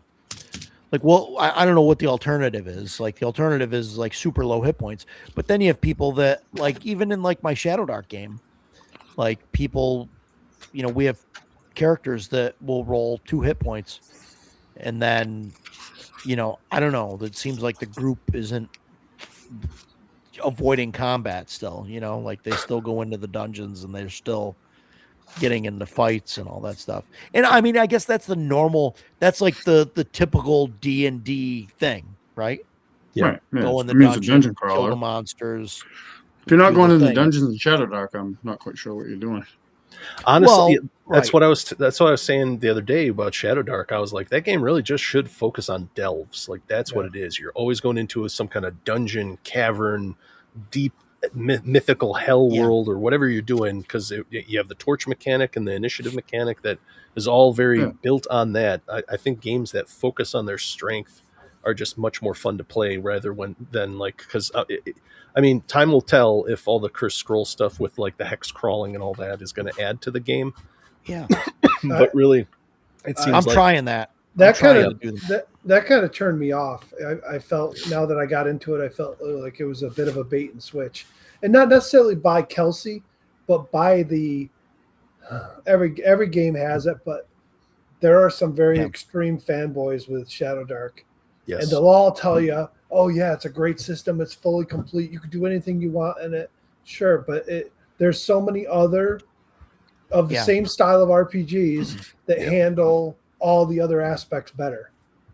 I think the base rules for it are fine. Or is it? Oh, how much did you pay for that? I don't know, probably too much. $50. 50? Was it 50? Because it's a special edition. Yeah. Oh, I saw the Fancy Pants one at GaryCon, and I picked it up, and I had such sticker shock. I asked a random guy next to me. I said, "Does that say $75 on it?" Oh wow! Like, yes, I just saw that as you said it. I just saw it says $75 on the back.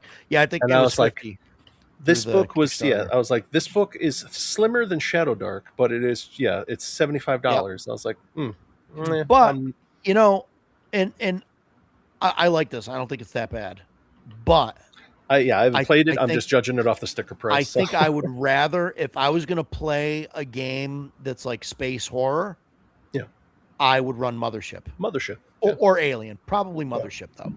Yeah. If I wanted to run like a Star Trek type game, I would probably use Traveler. If I wanted to do Star Trek or Star Wars, I don't know. I probably West End Star Wars was pretty good. West End Star Wars. It was just out of the box. Like you're like, does what it needs to do. So. Oh, Paul, did you see his? You want me to get the print files for it? Oh, there you go. Yeah. I remember. Turn it to the side. Turn it to the side view. Oh, that was the fan one, right? That they smashed in all the extra. Yeah. So the nice part about it is like the first half of the book is just the regular D6 stuff. The second edition revised and expanded, and then they went and, of course, they redid it, put it in color with graphics. It looks beautiful. It looks like a modern book, but it's all the same rules. And then the back of the book, they added some of the supplement stuff into it. But you don't have to use it if you don't want to. I mean, it's there, but you don't have to use it. The nice thing that they did was, which I thought, if we're going to play it, I'm going to do it. If you see the table of contents, they have a section for each one. And when they went and made them, there is basically a cover for each one, and each one's a different color to correspond with it. Oh, there you go. So I was thinking I was going to actually take it and make 5 books out of it, each one with their own cover for each section of it. Cool. And then it'd be a good table copy, so when people want to look something up, you can just hand them the book section. Yeah. But if I decide I'm going to play it, I'm going to go with that. Yeah, for sure. So, we're getting close here. One of the questions that I wanted to ask you guys is what's your favorite resolution mechanic, or your go-to, right? I guess resolution mechanic for non-combat stuff. Like what one do you like to use? Man, I really thought you guys were going to jump on percentile. I was just going to say, I actually do like the skill-based system with Delta Green and Call of Cthulhu. I do like the fact that everybody has a base percentage. Then based on your profession, you get other points to add. And then here you go. Here's this many points that you can apply towards the other stuff and really flesh it out how you want. I like that. No two characters are going to be alike. Yeah. I think like if I'm playing if I'm playing Call of Cthulhu or Dragonbane, something like that, I like those systems, obviously. But if I'm playing like a D&D type game, I like rolling under their attribute. Like, oh, you want to do this? Okay. Yeah, that's what I always did. Indeed. Yeah.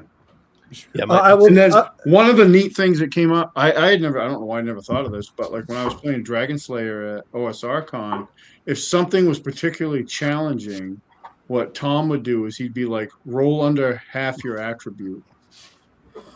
And I was like, oh, that's a good rule. Okay. Like, so if it's harder, like, if I have an 18 strength, I got to roll a 9 or less. If it's that's something Call of Cthulhu does as well, right?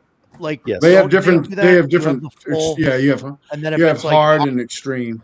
Extreme is divided in half. Regular, hard, and extreme, or whatever. Yeah, and a fifth or something like that. Yeah, my okay. my Sunday DM for his AD&D mutant that he's kind of has mashed up. What he does is he'll do attribute checks, and like the easiest it is 3d6 try to get under your attribute, but the harder it gets is he'll just add d6s. So like the most we've ever had was try to 66 under your attribute. It's like, oh my god, this is gonna be, you know, it's one of those eye of the needle type things, you know. Yeah. So I've heard of that. I've never seen it at the table. So curious as to how that works out. Were you able to tell what I thought of Siege? No, I didn't. What did you have bad thoughts on it? Wait, hang on. You gonna do it again? No, I'm not gonna do it again. I don't want to get you in trouble with YouTube. Yeah. Hyperborea has some interesting, like they don't do the roll under, but like they have the, what is it they're called? Extraordinary feats of like strength or constitution or whatever, and it's I like a D12 roll. Yeah, I like those too.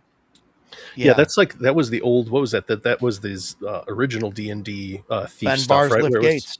It was all Ben like Bars lift D6. stuff, yeah, it would give you like when you'd level up, it'd give you an extra like pip on the die that you'd have to roll under for. Yeah. I like for that specifically, like OSE does that well because in one of the carcass crawlers they have rules for you can basically like design your thief skills the way you want. Like if you wanted to be somebody that was a really good pickpocket, you could put all your extra pips, and you could raise it as high as 5 and 6. You would suck at a lot of your other skills, but like if you're like, I'm playing a street urchin that runs around and lifts purses all day to survive, I'm not necessarily a second story man or locksmith. Yep. I just need to be good at that, or sneaking and stuff, you know. So I like that. I like that rule for that, but just it's so simple. Like the roll under is just roll under your attribute, and you know it's just so. And I prefer that stuff at the table, like not having to sit there and do a bunch of math stuff to figure stuff out. I just want to keep the game going. Yeah, Lamentations, that's how their thieves work. You just get like a pool of pips, and then as you level up, you can fill in some more. The one of the mechanics that I'm liking from Drawsteel is actually negotiation with NPCs. It's really smart because you know that everybody has motivations. You just don't know what the NPC's motivations are. They'll have a certain level of interest in what you're trying to negotiate them with, and then they have a level of patience. And if their patience ever hits 0, they're done. They're like, all right, well, so you're pretty much trying to get you're trying to get their interest to the end before their patience dips. And the way you do that is like you're trying to read what they're saying as you're doing the negotiations to find out what their motivations are. Because when you use their motivations in that's when you can actually go up. And it was interesting watching my one buddy, because he was just trying to brute force it like it was a skill in a role-playing game, where it's just like charisma roll, and it was like you said the same thing 3 times, that's an automatic failure.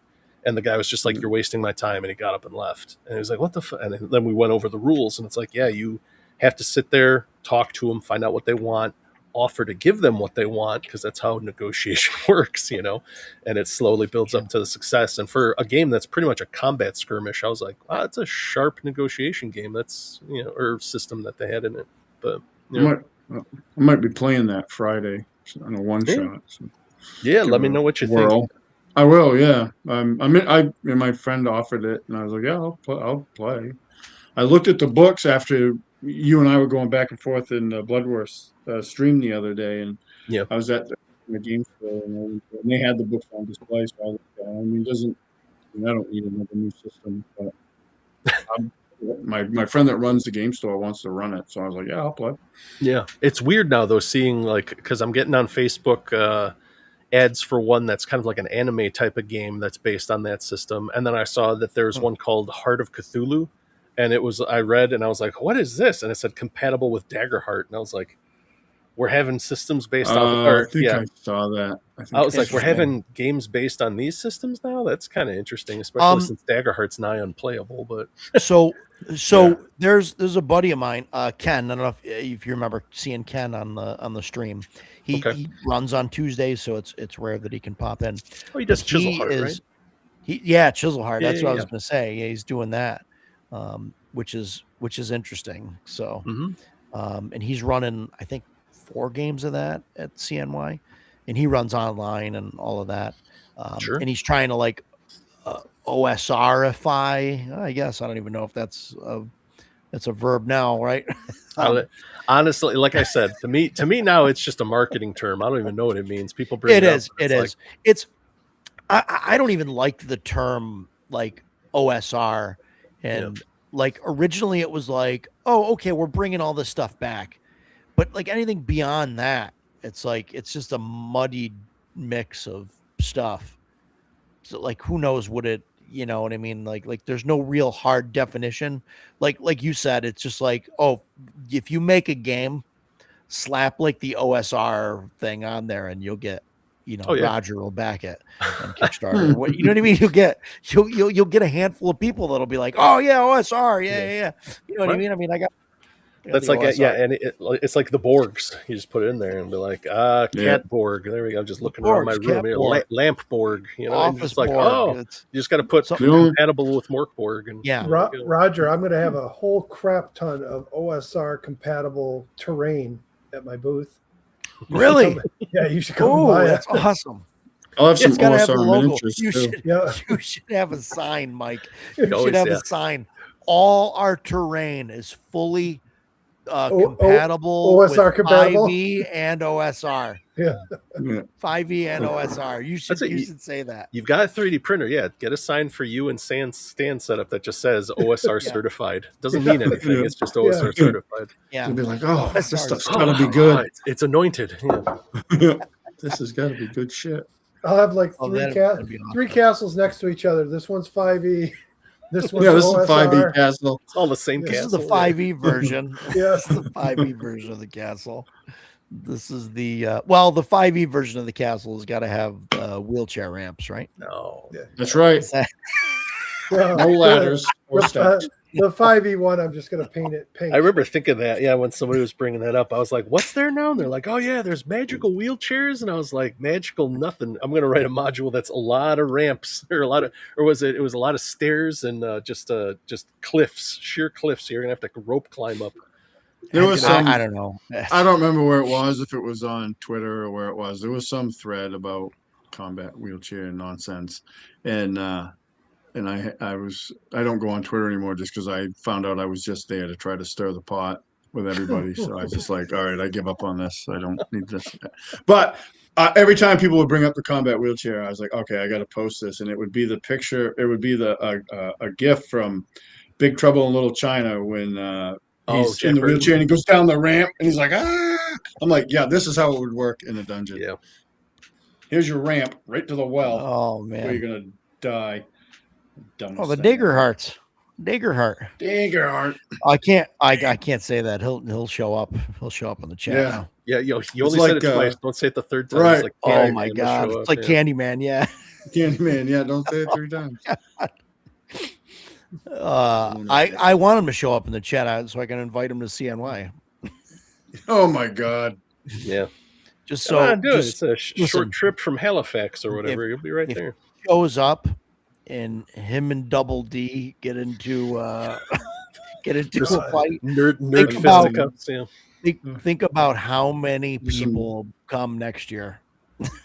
Do some barefisted boxing how at many the center tickets of the center of the floor. Oh my God. Yeah, I was gonna say now that what was that charity boxing event for YouTube streamers is done, we just have that and it'd just be like, we'd have our ladies with the big certified OSR signs because it would just be OSR certified nerds OSR, punching each other. There we go. Yep. We're solving this in the cage. Oh my God, Paul, I'm gonna make a stamp. That's a certified OSR. Do it. Yeah, it doesn't mean anything. OSR. Stamp it on everything. I'm writing it down. Nice. Certified OSR stamp. I'm doing it. I'm going to find like one of those certified beef label, the logo like that, the round like that stamp. I'm going to find that and then put the OSR in there. Nice. And do that. I'm going to have that stamp made up. We'll do a nice red. What do you think? Red or blue? Yeah, Dan's right. We need a t-shirt. It says certified t-shirt. This is certified OSR. Yeah, maybe Death Angel. I don't know. Maybe. So guys, everybody, please like, share, subscribe to everybody's streams. I've got a channel, obviously. Mike's got a channel. Stan's got a channel. Even Paul's got a channel. He actually advertises. It's in his name. I don't know what he does on his channel, but probably talks about RPG stuff. I don't know. Pretty much. Maybe he's doing some woodworking. Like I should do that. We got to get Jason to do. I'll have a weekly show where I constantly injure my hands. I'm like, oh, if only somebody that was better at this could come and help me with these carpentry projects. Oh man. He won't do it. He won't do it. I think it'd be awesome, but I don't know. I'd like to do someday. We're going to build a table up here, a game table, and I'd love to film it or live stream it, and put the chat up on the TV or something while we're working, and just let it go. Yeah, Carpentry Crusades. Yeah, I subbed Paul. I'm all in for your 3 videos.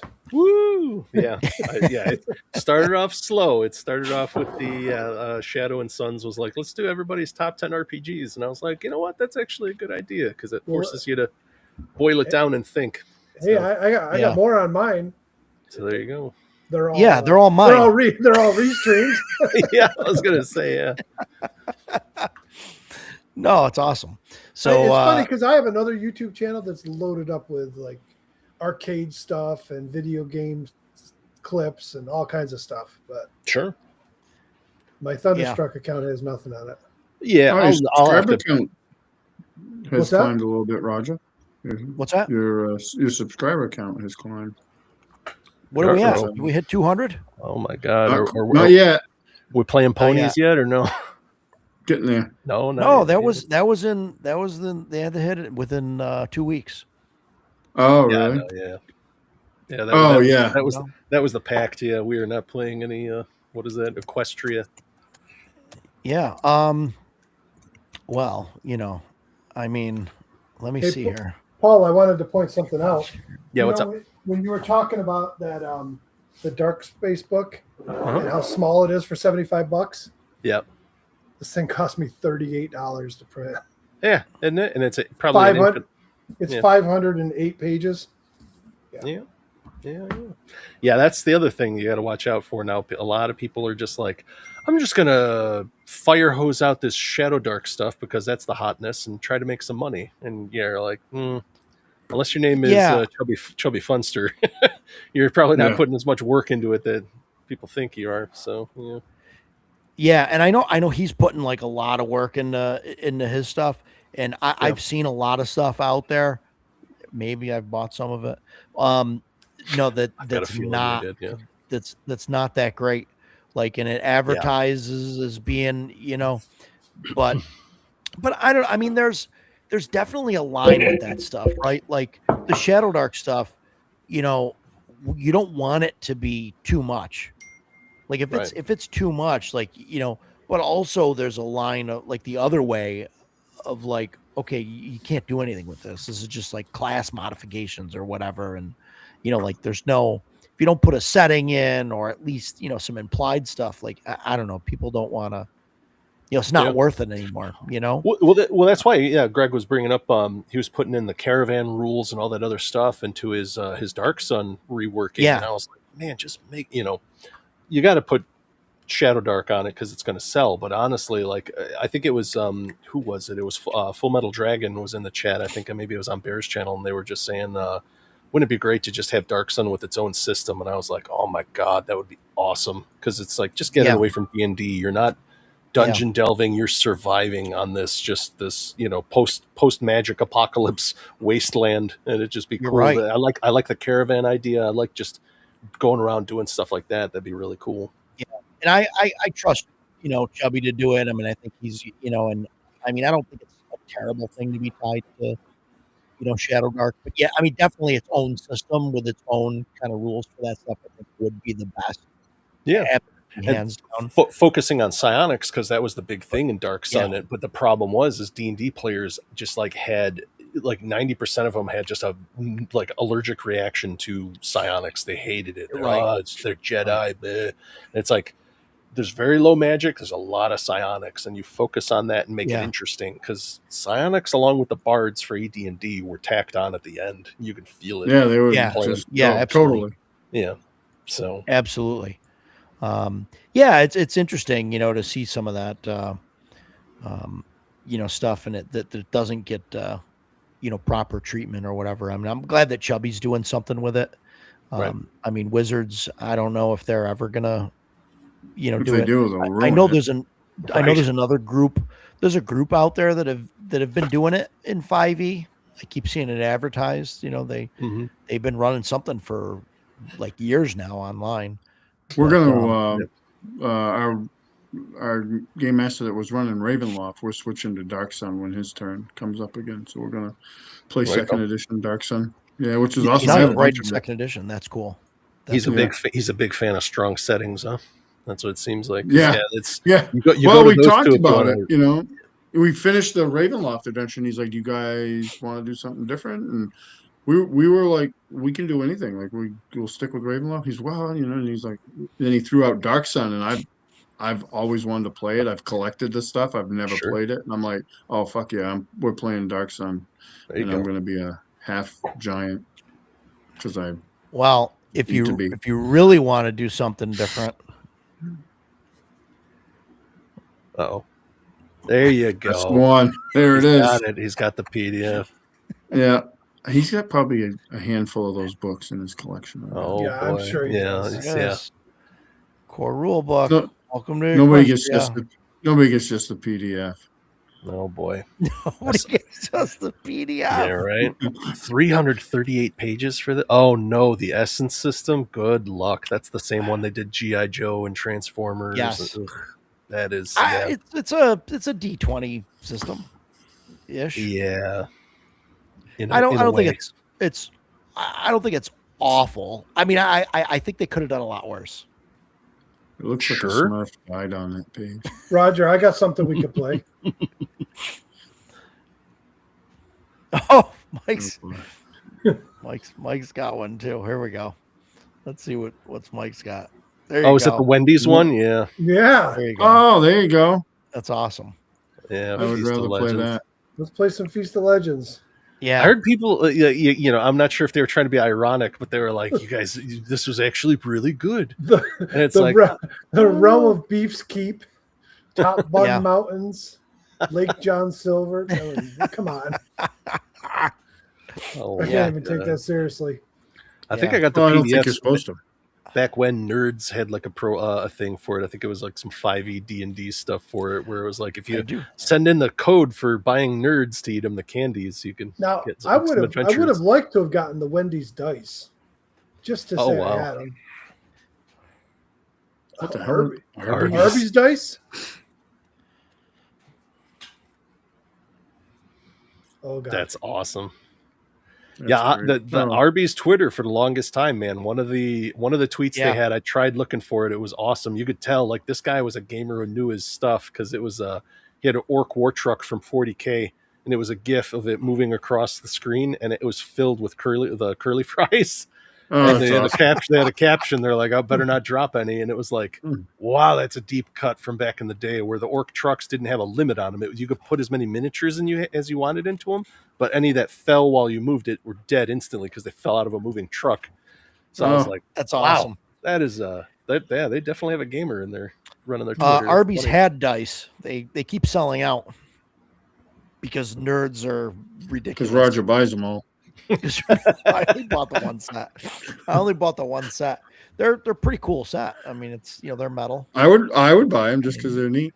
They're fun. So yeah, they're neat. I mean, it's just cool to like pull out at the table and just use them. And and then you roll an Arby's symbol and people are like, "Is that an Arby's symbol?" Like what? Like it's fine. It's all right. Don't worry about it.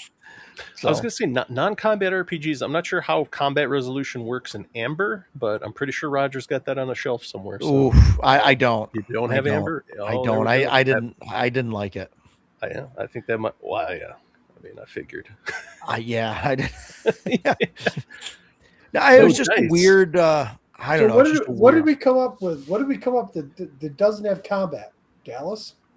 Dallas. That was it. That was the only one. The culmination of the past 3 hours. I don't know though, because like a dude got shot on Dallas, so there's got to be. Dude got shot in Dallas. No, not Dallas. It was a dream. Oh, the whole He's thing a, was a he's a dream. really good shot in the dream. If we have combat in a dream, does it count as if it's? Oh boy. I don't know. I mean, combat's like the main thing. I mean, I don't think there's any mainstream. I know I keep saying mainstream, right? And when I say mainstream, like I get that, like even Shadow Dark probably isn't considered mainstream. I mean, you know. No. Well, you got to think of it this way. But I'm talking about the major things that even like the people have heard of and stuff, and not just think of it like this. No matter how hard you try, you go to play a role-playing game and you are playing another character in a simulated world. There's going to be conflict, and there has to be a conflict resolution. Why does there have to be conflict though?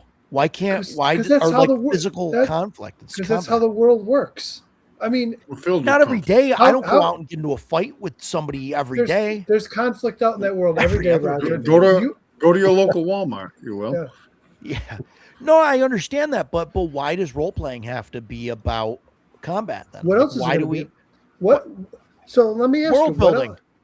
World building. You got to have a lot of buy-in from your group of players. Yeah. Why do you have to have a buy-in for that? Just because you don't want people to punch other people in the face? So you're a DM. Like, I mean, you're a DM. You spend 4 weeks making your map of your new world. You throw it out on your table. Adventure. You spend 4 weeks making your new world map, right? You're all proud of it. You get it printed. You throw it down on your table. Your players go, ooh, ah, who gives a shit? That's basically what it comes down to. They don't care about your world building. Sure. They just want to know when they're going to get to roll dice and kill things. They want to kill the goblins. Wake me up for initiative, right? That's all they want. That is also player specific because my players react very differently to that.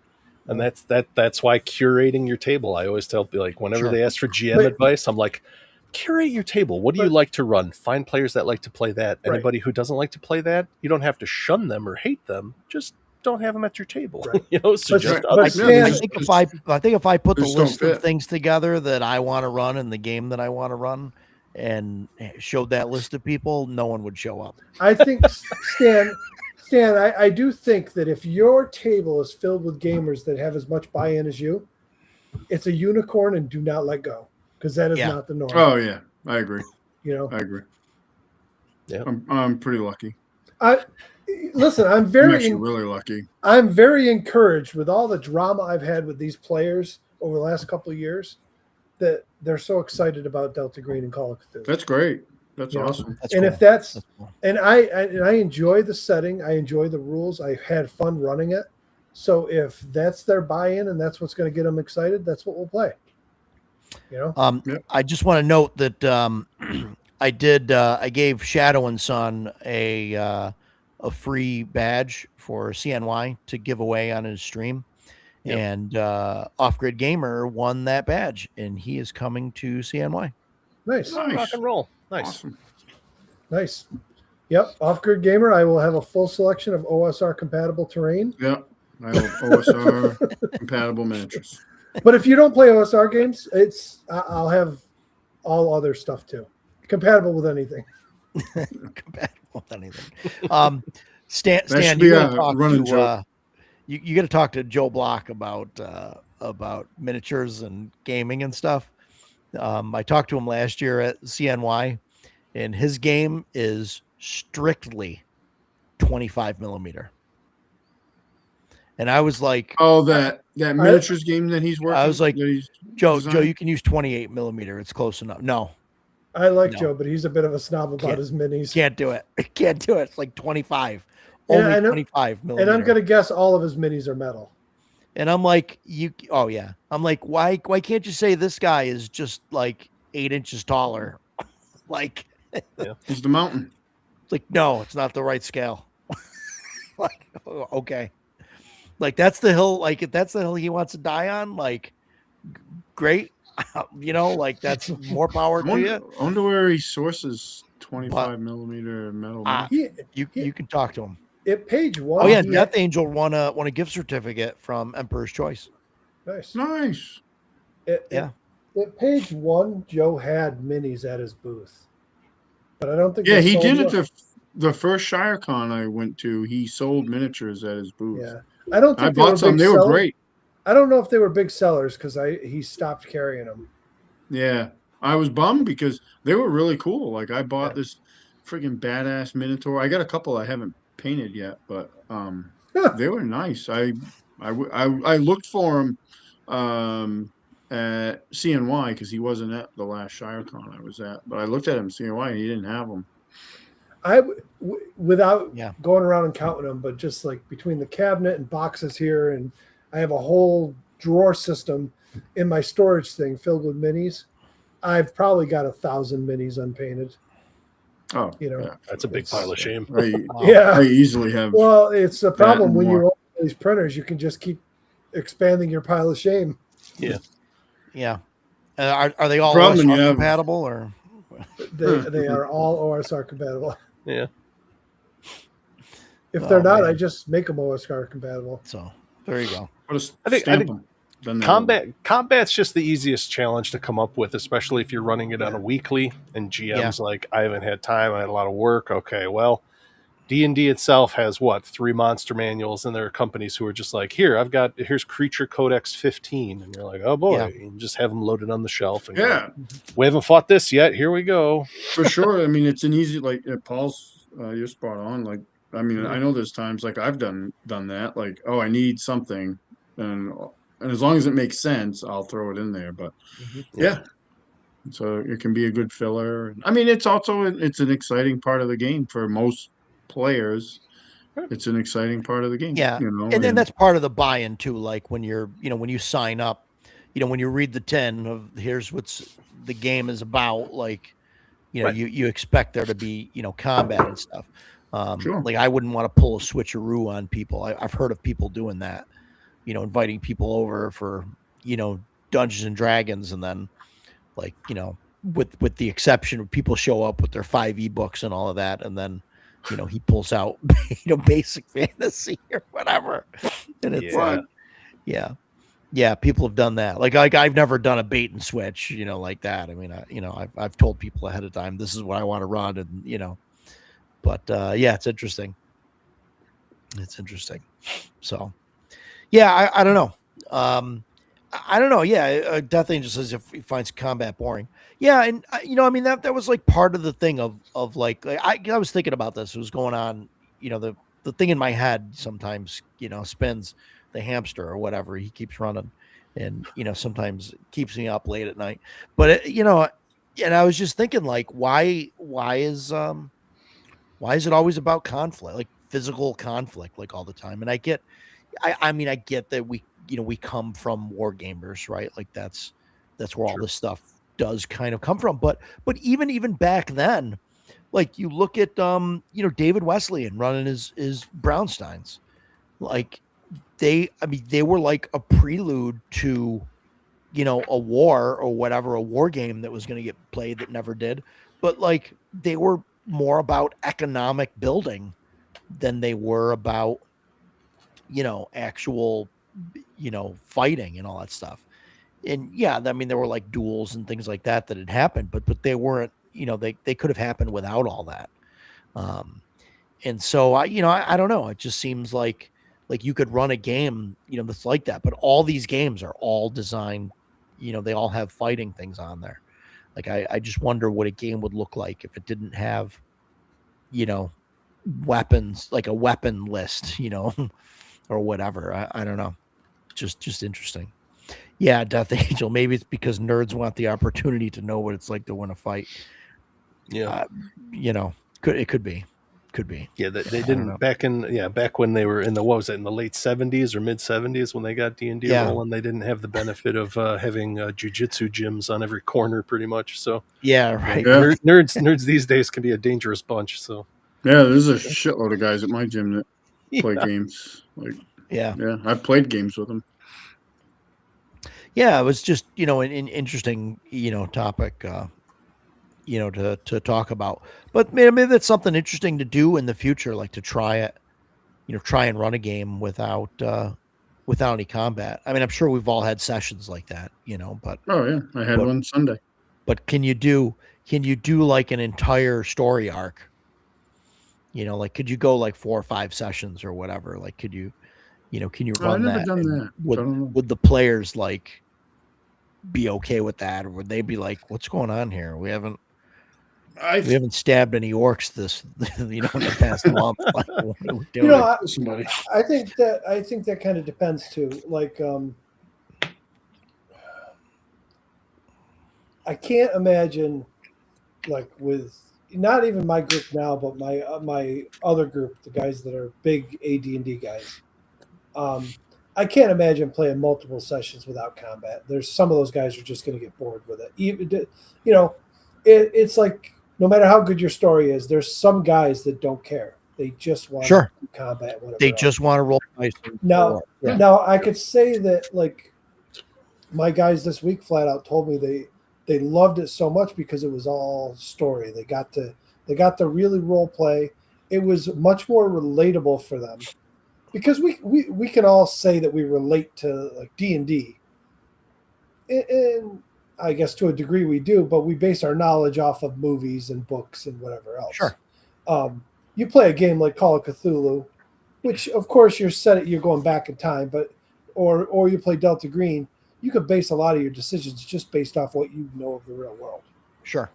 So they were able to role play it, and they really enjoyed that.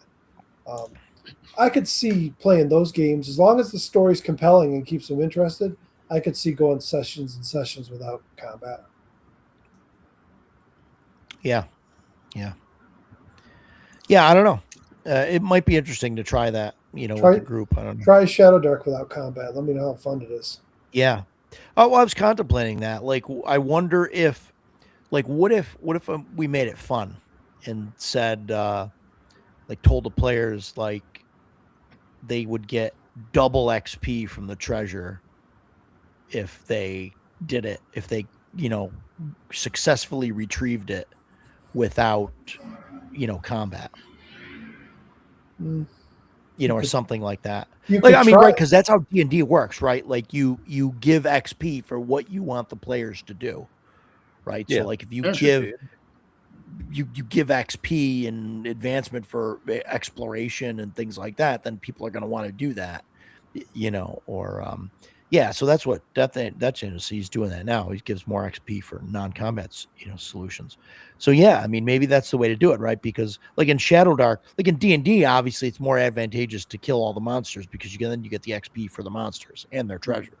Right. Whereas with Shadowdark, it's kind of like it doesn't matter, right? Because you can kill all the monsters or not, and you still get the same amount of XP because it's treasure based. Yeah. But if you give an advantage to doing it without killing things, I wonder if that'll help. So I'm not a big proponent of it at all, but when I did run 5e, we ended up going fully milestone, because it was more like a modified milestone. It wasn't like hitting specific story points got it. It was more not exactly story points, but there was just more objectives that I had laid out. If they achieved these, they would get, experience. And it was more, it wasn't fully milestone. I would track it behind the scenes, maybe check boxes or whatever. Once they accomplished this, they'd get a level. I leveled them very slowly, and they were perfectly fine with it, not ever knowing what their experience was or when they were going to level, because they were more focused on the story. Yeah. The minute you give an experience point value, and they know how much they're going to get for treasure, and they know how much they need to level, it becomes a focused goal to hit that. There's people get very preoccupied with, how do I get to the next level? Even if they understand that, we're going to level pretty fast, and we get to a certain point, it's going to be pointless. They're still going to do it. They're still going to race through it if they have the option. We got to talk to Ken on stream again about this, but he does this thing with some of his games where he lets the players level up whenever they want to, which to me sounds absolutely ludicrous. And I only say that because, I mean, if you're playing with the right group, I can see it working. But, like, I have like there's people that I play with now that Right. would just be like, oh, I'm level 80, you know, like whatever. Like, dude, we're first level. Like, we're going to kill kobolds. And he's like, I just want to stomp all over them. And like, you know, Cool. Like, but like that game gets old in 10 minutes, you know? Sure. Well, that guy can go play Diablo by himself. Yeah, get, right. Get all that he wants. Right. Why does he need a group to do it? Right. I think that's the thing. Ken's. I remember when he first mentioned that, and I was like, okay, yeah, that's a test of maturity. That's what it is. You're sure. waiting to see, like, if you realize and you have in your head that my character has goals, and then you can say, okay, I think my character achieved these goals. I'm going to level up now. Or you could be the guy who's just like, oh, I want to be God because because I just need that in my life. And you're like, Yeah. all right. Do you need to do that here, or could you go and do that elsewhere? Again, it's one of those table curation things where it's like, if you got a guy in your group that's like that, and you're like, Yeah. I know you want to entertain your friends, but sometimes it's like, hey, maybe hang out on another night, when we could play Right. cards or something instead. Well, you have It's hard. It's rough. Yeah. You have to wonder at that point if that isn't the guy that rolls his dice and then picks it up real quick and go, oh yeah, I got an 18. Oh, those guys. We got rid of that guy. We got rid of that guy. I got one of my buddies. I called him the rules public defender because we'd have guys who'd look through stacks of books, fudge die rolls or whatever, and I'd be like, "Hey, look, I've got a nice, comfy chair here, right for my buddy Jerry." And Jerry would sit next to him, watch every roll, consult the books. He would know the system we're playing, and if we ever had a guy who was like that, I'd be like, "Hey, look, man, if you got to cheat, you got to go. That's just the way it goes. Yep. Simple as like this is a game about imagination. We're not here to win." Yeah, there's none of that nonsense. That guy that played my 2E campaign that picked the Sylvan Elf with the soldier kit, he was one of those guys that cheated his dice. And one of my buddies sat right next to him, and after the game was like, "Listen, man," he goes, "I watched every one of his rolls. He'd roll it, and it didn't matter what he got. Then he'd pick it up and be like, "Oh, I pretending he can't see, and like, oh yeah, I got an 18. Okay, sure you did, John. Yeah. The guy that was doing it in mine had the he would purposely use like the worst dice ever. He had like the hollow metal dice, the stringy ones, so that, I mean, because no one can read those anyway, like you got to be at the right angle, and he would roll it in his dice tower, his dice tray, and like, so nobody could see it. He have his book like sitting there, what I mean, open like a GM screen almost, but open to the page where he needed to, conveniently. Yeah. And he'd drop his dice in there and then pick it up and be like, oh, I rolled a 28. I was like, dude, you got like a +4 to hit. What do you mean you got a 28? Like, my DCC set had a D24. I rolled it on accident. I'm sorry. He would look at his dice and he would use Thacko as the excuse. He'd be like, "Oh, we were like, John, what'd you roll? Hang on, I'm trying to figure out my Thacko. Just tell me what you rolled. How about that? Because I can figure it out in my head in a split second." So, All right, John, I've made a dice roller coaster. You get to pour the dice, and they're going to deposit right in front of me.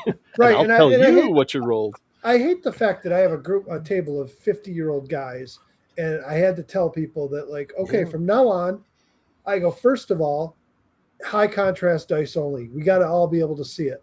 You roll it on the table, we want to be able to see what the number says, and you're going to roll them all in the open because some guys can't just, I'm like, why are you cheating? It's a cooperative game with friends. Yeah. But I want to be the best friend that's winning. Yeah. You're like, come on, dude. Did you back that Kickstarter, Roger? The Just Dice? Yes, I believe I did. Of course that was the one you sent me because they look cool. Yeah. No, they're purposefully making dice that you can read at like 10 feet away on the table. Yeah. Where's the link for this? Colorblind accessible. Like, they're nice and sharp with even sides. It's legibility, simplicity, quality. I was like, perfect. I'll buy. I think I put myself down for maybe 4 sets or whatever because I was like, there's a bunch of colors that are really cool. That's why I use these. I like these Vortex dice. Mm-hmm. They're very, very easily readable. Yeah. And they are blacklight sensitive. So they glow. Yeah. Nice. No hiding it. Where's the link, Roger? I'm working on it. I'm gonna put it in the chat there. We're getting it. Okay. Jeez. I'll put it in there so you can click on it. Thank you. There you go. Does anybody want to play Hyperborea on Wednesday nights with Dan and Off Grid Gamer? Oh, well, there you go. It's a good game. It is. It's a fantastic game. Fantastic game. I got a great story about Hyperborea. This is a Jason story. It's a Jason story from Gary Con.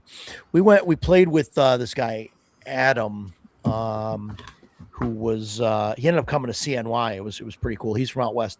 Anyway, we sit down and play Hyperborea, and Jason, of course, grabs the archer player, the ranger type. I forget what class, if it was actual ranger or whatever. And so we're going across these like frost plains. I was just like a fighter, and so I'm going across like the frost plains, and there's these frost giants that are there. So I like run up and start swinging on them or whatever, and we get around to Jason's turn, and I'm like, "Dude, plant your arrows," and he's like, "What are you talking about?" And I'm like, "Dude, we're on snow. Stick your arrows in the ground, and you get up shooting speed. So you go from like whatever, because he's already got proficiency, so he's at like 3-2, so he'll go from 3-2 to 2-1 if he plants them." So I'm like, "Yeah, you'll get an extra attack," and he's like, "What?"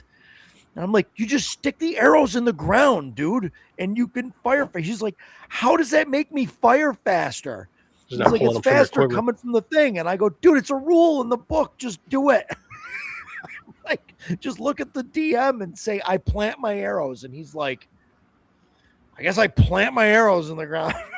He's like upset about it because, like, realistically, it's easier to pull the arrow from the thing in his back than it is to pick it up off the ground and put it in the bow. But I'm like, just do it. It's so yeah, that was fun. So YouTube time, what is it? Wednesdays? Okay, yeah. Oh, so Dan's running it. Okay, so they're trying. Dan's running it, yeah. Beef up the party. No, I get it. Yeah, I was playing it with Bloodworth and a Hyperborea, and it was as Bloodworth games go. We had like 4 guys at character creation. 3 people showed up for the first game, and then it was down to me and another guy, and then it fell off. And I was like, "That's online games. That's how it goes." Yeah, it's like every online game ever. Yeah, this is how it goes. Everybody, and then there's scheduling conflicts all of a sudden, and like people, it's like, come on, guys, really? I don't get it, because DM Samuel runs online games, and he's been running Arden Vol in OSC now, and his players are like 9th level now, and he's like, "Yeah, everybody shows up every week. We haven't lost a player, I mean, I guess once you get a decent group, right? Or does he know the group, or like are they? No, because he's got nobody local to him that he plays with, so he just plays online stuff. Yeah. Huh. It's funny because him and I talk constantly. We got our own little private Discord chat. We chat every day, and so whatever games, like, we're both bad influences on each other. We get into a game, and then the other one starts getting into it. So when I started looking back into Delta Green and Call of Cthulhu, he looked into Call of Cthulhu, bought a whole bunch of stuff. So now he's prepping Call of Cthulhu while I'm running Delta Green. And he's like, "I'm going to run a one-shot of Call of Cthulhu to get back into it. You want to play?" And I'm like, "Yeah, let me know when." I don't do online games, but I'll jump in his game to play a one-shot just to get a feel for it. Because he's run them before. So it'd be nice to actually play in somebody's game that has run it. Yeah. Oh, absolutely. Sure. The nice part is his wife's family lives about 20 minutes from me. They come up here all the time, and he keeps talking, "Oh, we're going to retire up there. We're going to retire up there." I'm like, "Well, you need to retire soon and get up here because I need some better players." Yeah. Yeah. That's why I keep asking Stan if like 5 acres within walking distance of his house goes up for sale. Let me know. Yeah, just build a compound. I'll go out, build a compound, buy a farmhouse with some land. Yeah, whatever. Bring some cargo containers up there and just weld them together. We got raided by the ATF, but they only found like nerd shit up here. Yeah, it's a whole lot of frozen pizzas and a lot of D&D books. It really sounds great, but I enjoy keeping my pension, so I'm going to stay here in New York. Oh, there you go. Yeah. Yeah. No, I hear you. And maybe things will be different for me when, once I start getting my pension. Yeah. But we'll see. I think our viewer count jumps up every time a cat gets on screen. Oh, really? Yeah. They're like, we heard there was a kitty. It's interesting though. Yeah, they're talking about Bloodworth. Bloodworth isn't at 7 p.m. Well, we'll see, because he actually streamed this past Sunday at like, what was it? It was like 3:30. Yeah, it was 3:30 East Coast. Really? Yeah, bizarre. Yeah, because he looked at the analytics. He was reading all that, and he was like, "I'm gonna try this out." Right. And I was like, "Okay, yeah, why not?" Yeah. I picked Tuesday nights to do the stream because that was open at the time. Mm-hmm. Like nobody else was doing stuff, and then even now and again, like other people are doing stuff. Somebody's starting something at 9, I think, today, or somebody started at 9. I don't know who. I don't remember who, but I remember seeing something. Better be careful. Our 7 viewers might go find somewhere else to go. Yeah, I know. Right? They're looking. Yeah, I mean, we're probably you're almost at 200. You're getting there. We're 200. We're gonna do a giveaway or something at 500. I don't know what I'm gonna give away yet, but I'm gonna give away something. There you go. I'm sure you could look on the shelf and find a book you haven't read. If we get 20 years, oh my God, yeah, I can definitely find some stuff. Roger's not giving up books. Yes, my treasures. No. I will. I've given stuff up. I'm going to put some stuff in the auction. At CNY. I'll put some stuff in the auction. Yeah. Oh, congrats, Death Angel. There you go. I thought I was going to hit 200 today. I think I was at like 196 this morning when I looked. So it's weird how I think I'm at 429 or something. Yeah, that's awesome. Definitely, though, that collaboration thing helps kind of cross-pollinate. I do that a lot with Bloodworth. He's really helped me out with that. Yeah. So I do that with him. I got to do that. I just you got to do it for like every video. You got to go in the thing and change it and hit the collab thing. And I'm lazy. I'm sorry, but I don't know. I just got to get used to doing it. I was laughing at because you're using the same thing. Was it DM James is using it? There's like an AI thing that will take clips from your live shows and put it in so you could do shorts. And there was a few that I show up in, and it's just like me picking my teeth, and I'm like, why did the AI focus on that? It makes me look like a weirdo, Yeah. I used to go through them or try and go through them and edit them. Yeah. And now I'm like, these are good. I'll figure it out later. Yeah. I think I'm gonna have my daughter start doing it. I think I'm going to have her go through it and start doing the clips and tagging things and all of that. So, you know what's funny about YouTube though? We can all run these, gaming related YouTube channels. But if I just turn my YouTube channel into my dog, I'd have God, you'll have 1 million views. Yeah, I'd have subscribers out the ass. And oh, yeah. Yeah. Yeah, it's nuts. Maybe I'll do that. Yeah. I was going to make a TikTok channel with my dog just because. Give me something to do. My cats usually wind up in my recap videos because they have to be. If I do them upstairs, they're always like, "Oh, what is he doing?" It's a perfect time for me to walk across the table. Yeah. You I gotta remember to tell people that because in Bears chat, there's a lot of women that love all the cats and stuff. I could be like, all right, you got to look at go to Troll Den Painting. He's doing an unboxing. I swear to God, they'll be everywhere. They'll be falling off the ceiling. Yeah, there'll be cats there. Yeah. I don't know where those two little savages are right now. Why is it not in here? You won't see cats in my videos. I have 2 cats, but they live upstairs. Oh, there you go. I'm downstairs. They don't come down here, so. Usually my CNC recaps I do in the basement because that's where we play. But the last one we actually did up here because there's only a couple players. So. My daughter comes home from school Thursday, and I'm looking forward to her coming home, but she's got her cat with her at school, and my 2 cats. For some reason, all of a sudden now, when she comes home with that cat, they don't like each other. Yep. And the one that's here, the big fat rescue we have, absolutely loves my pit bull now. Best friends. Dog comes barreling straight at her, and he just stands right there, purrs, rubs his face against her. They're all like best friends. This other cat comes around. He is like hissing at us, hissing at the cat, hissing at us, hissing at everybody, shitting on the floor because he's mad. I'm like, dude, I can't take this anymore. Told my daughter, I said, when you come home, your cat's going to stay in your room at night. I'm not going to have this cat out here all pissed off, come out in the morning, and he decided to frickin' drop a turd outside my bedroom door because he's pissed off. You could do your TikTok like a nature documentary, you'd be like, and now that school has ended, the war for territory shall begin. Yep. Yeah, there you go.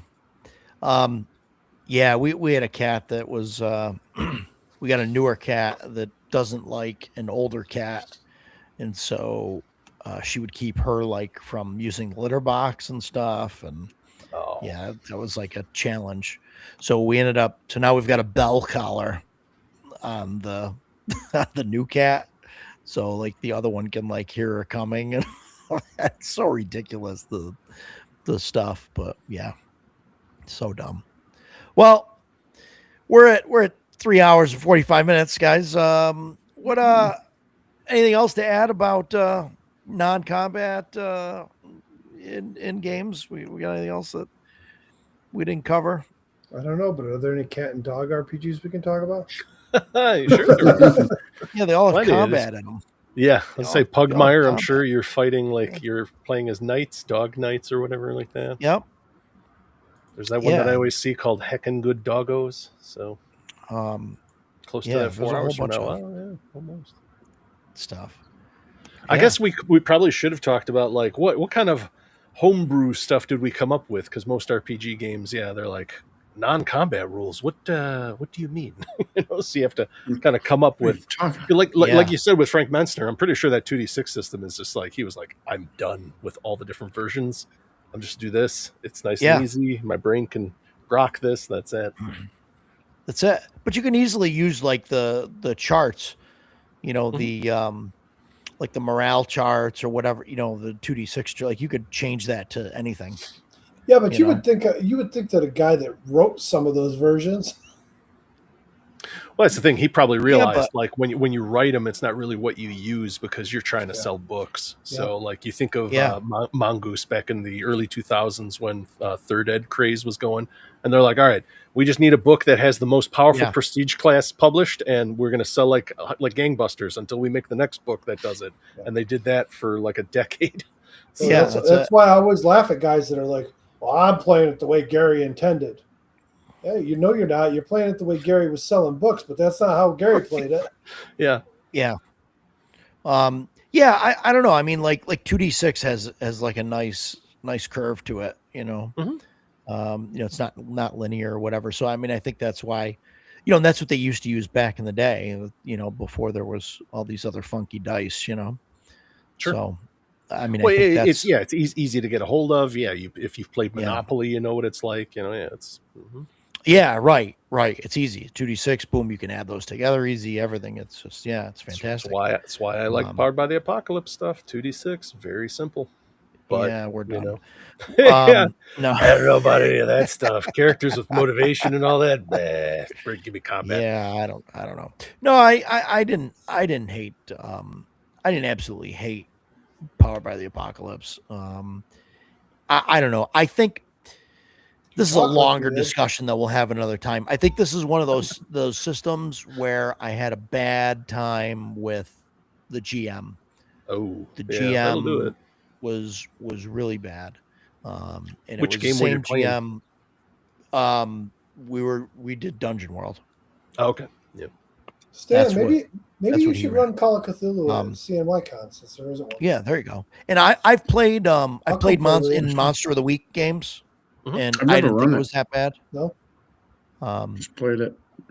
But yeah, Dungeon World was a GM, and like every game that I've played with that GM has had similar kind of issues. And then it's interesting because I've had people come up to me now who have gone and played with him And I've been thanked by more than a couple people that have said, thanks for not having a loading screen. and this guy kind of does. Like, he just can't. He can't do anything on the fly. Oh, he doesn't have improv skills? Yeah. I don't know. It's like number one skill is a game. Yeah. That's like if you had to name like things you could name on one hand, improv is like the number one for GM. Yeah. So, yeah. And I mean, like, I took improv classes, but I dropped out because I couldn't do it. It wasn't the improv thing. Mm-hmm. It was doing it in front of people. It's so weird. Like, I can do it in front of a table of nerds. Right. But like doing it like on stage in front of like normies, I don't know. I just can't do it. I don't know. Stan might be able to attest to this. For me, working 25 years in the prison system and having to deal with all those inmates, and you just got to, be very vocal with people. And I'm sure with the public, it's the same way. You just get used to it. I mean, yeah, it doesn't bother me in the least bit. Yeah. My buddy Ed, that's in the group, he struggles with it, and he was a sergeant, and he was in as long as I was, but he struggles with that, and he's like, well, we talked about role playing at the table. He's like, well, sometimes it's uncomfortable to. I'm like, dude, you're sitting at the table with 4 friends. Mm-hmm. I go, you sit there when I'm DMing, and I don't always do it, but sometimes I'll do stupid voices and I'll get into character and do all that shit. Sure. I'm like, I don't give a shit what you think. Right. It's not like anybody there is making fun of you. Everybody's still into the game, and they Right. Yeah. Some people it might immerse them more.